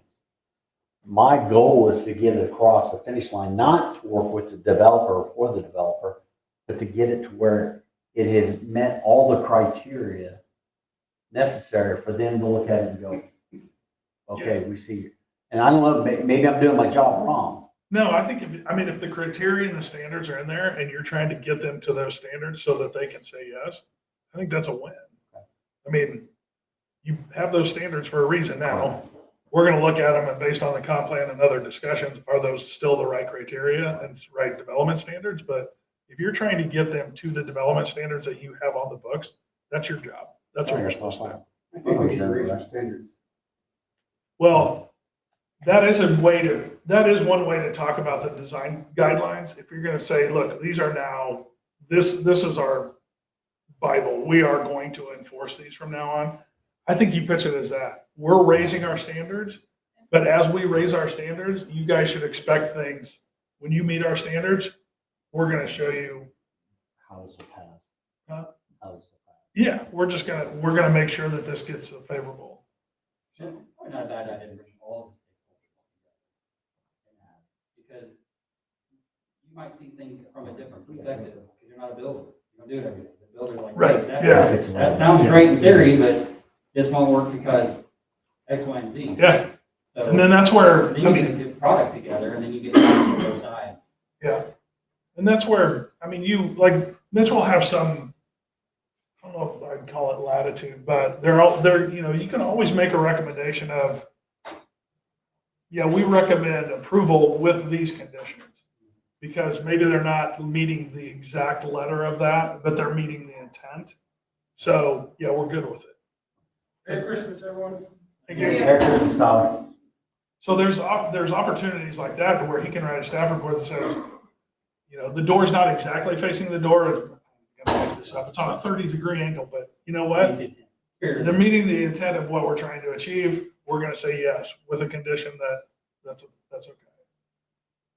And then it goes through the process. So the other, If we start doing that and we see problematic standards, how easy or difficult is it to update those standards? yeah, so similar to the comp plan, I would, you know, you should probably be thinking about all the decisions you made all year. And if there's a consistent pattern to something that you guys are having to go out of your way to fix, look at the standard. And Mitch can draft a new standard and bring it forward to you and say, do we want to change this? And then take it to the governing body and say, this is what we think we need to do because this is going on. So you can do that at any time. When we write a whole new zoning code, we tell the client day one, we're like, we're not going to get everything right. And until we test this, until we have cases come forward and do things, we won't know, but you can always fix it. So, review, I'm going to move on to the next one. I forgot where I was at. So when there's not a specific standard, this is what I was kind of talking about earlier. Is there a performance standard? Is there a desired outcome? Is there something that leads you guys to make a decision in the best interest of the city? And can you document that? I think those are the questions. That's the question we want to ask. Also, are there decision-making criteria that are impacted by the facts? So has anybody brought forward facts that would impact the way we're applying those criteria, those standards? And if so, can we make a reasonable adjustment to that? If there's professional practice or industry standard that relate to either of the above, you guys in your professional lives may have industry standards for development. You, being an engineer in particular, would probably know some of those. Mitch can do some research and say, you know, the industry standard on this might be this. Well, let's consider this. So there's different ways to do things. The thing on the two boxes on the right is we really want to get through making decisions based on the bottom of those two boxes. So objective observation and public interest, and not just my personal opinion or preference, or I like that design over that design. It's really about applying the facts and making sure that they meet those, or applying the standards and make sure they meet those. That's all I got. Thank you for that. We'll keep this kind of conversation going. So if you guys have more questions or anything like that, we can answer them as we go. I'll clarify that one question that this gentleman had about rezoning. But other than that, thank you for sticking with us. Round of applause. Merry Christmas. Thank you. Yeah, thank you, guys. Thank you all for sticking with us on this, and I hope you enjoy your Christmas gifts. I'll put a lot of thought into Thank you it. for that. And Merry Christmas. Happy Have a New good Year. night. All the things. All the good things. All the good Oh, things. and y'all be a clipboard.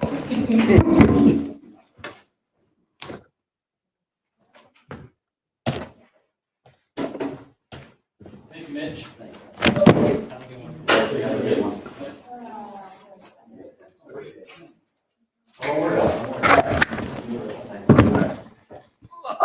Yeah. You want the remote? Well, that. Oh. Thank you. Merry Christmas. Darla, thank you. You're very welcome. Thank you, Darla. Enjoy it. Yes, thank you so much. You bet.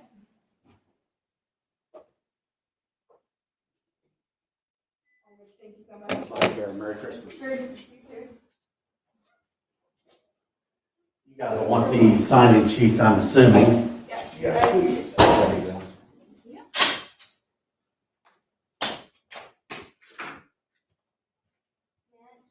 Yeah. There's I'll do it.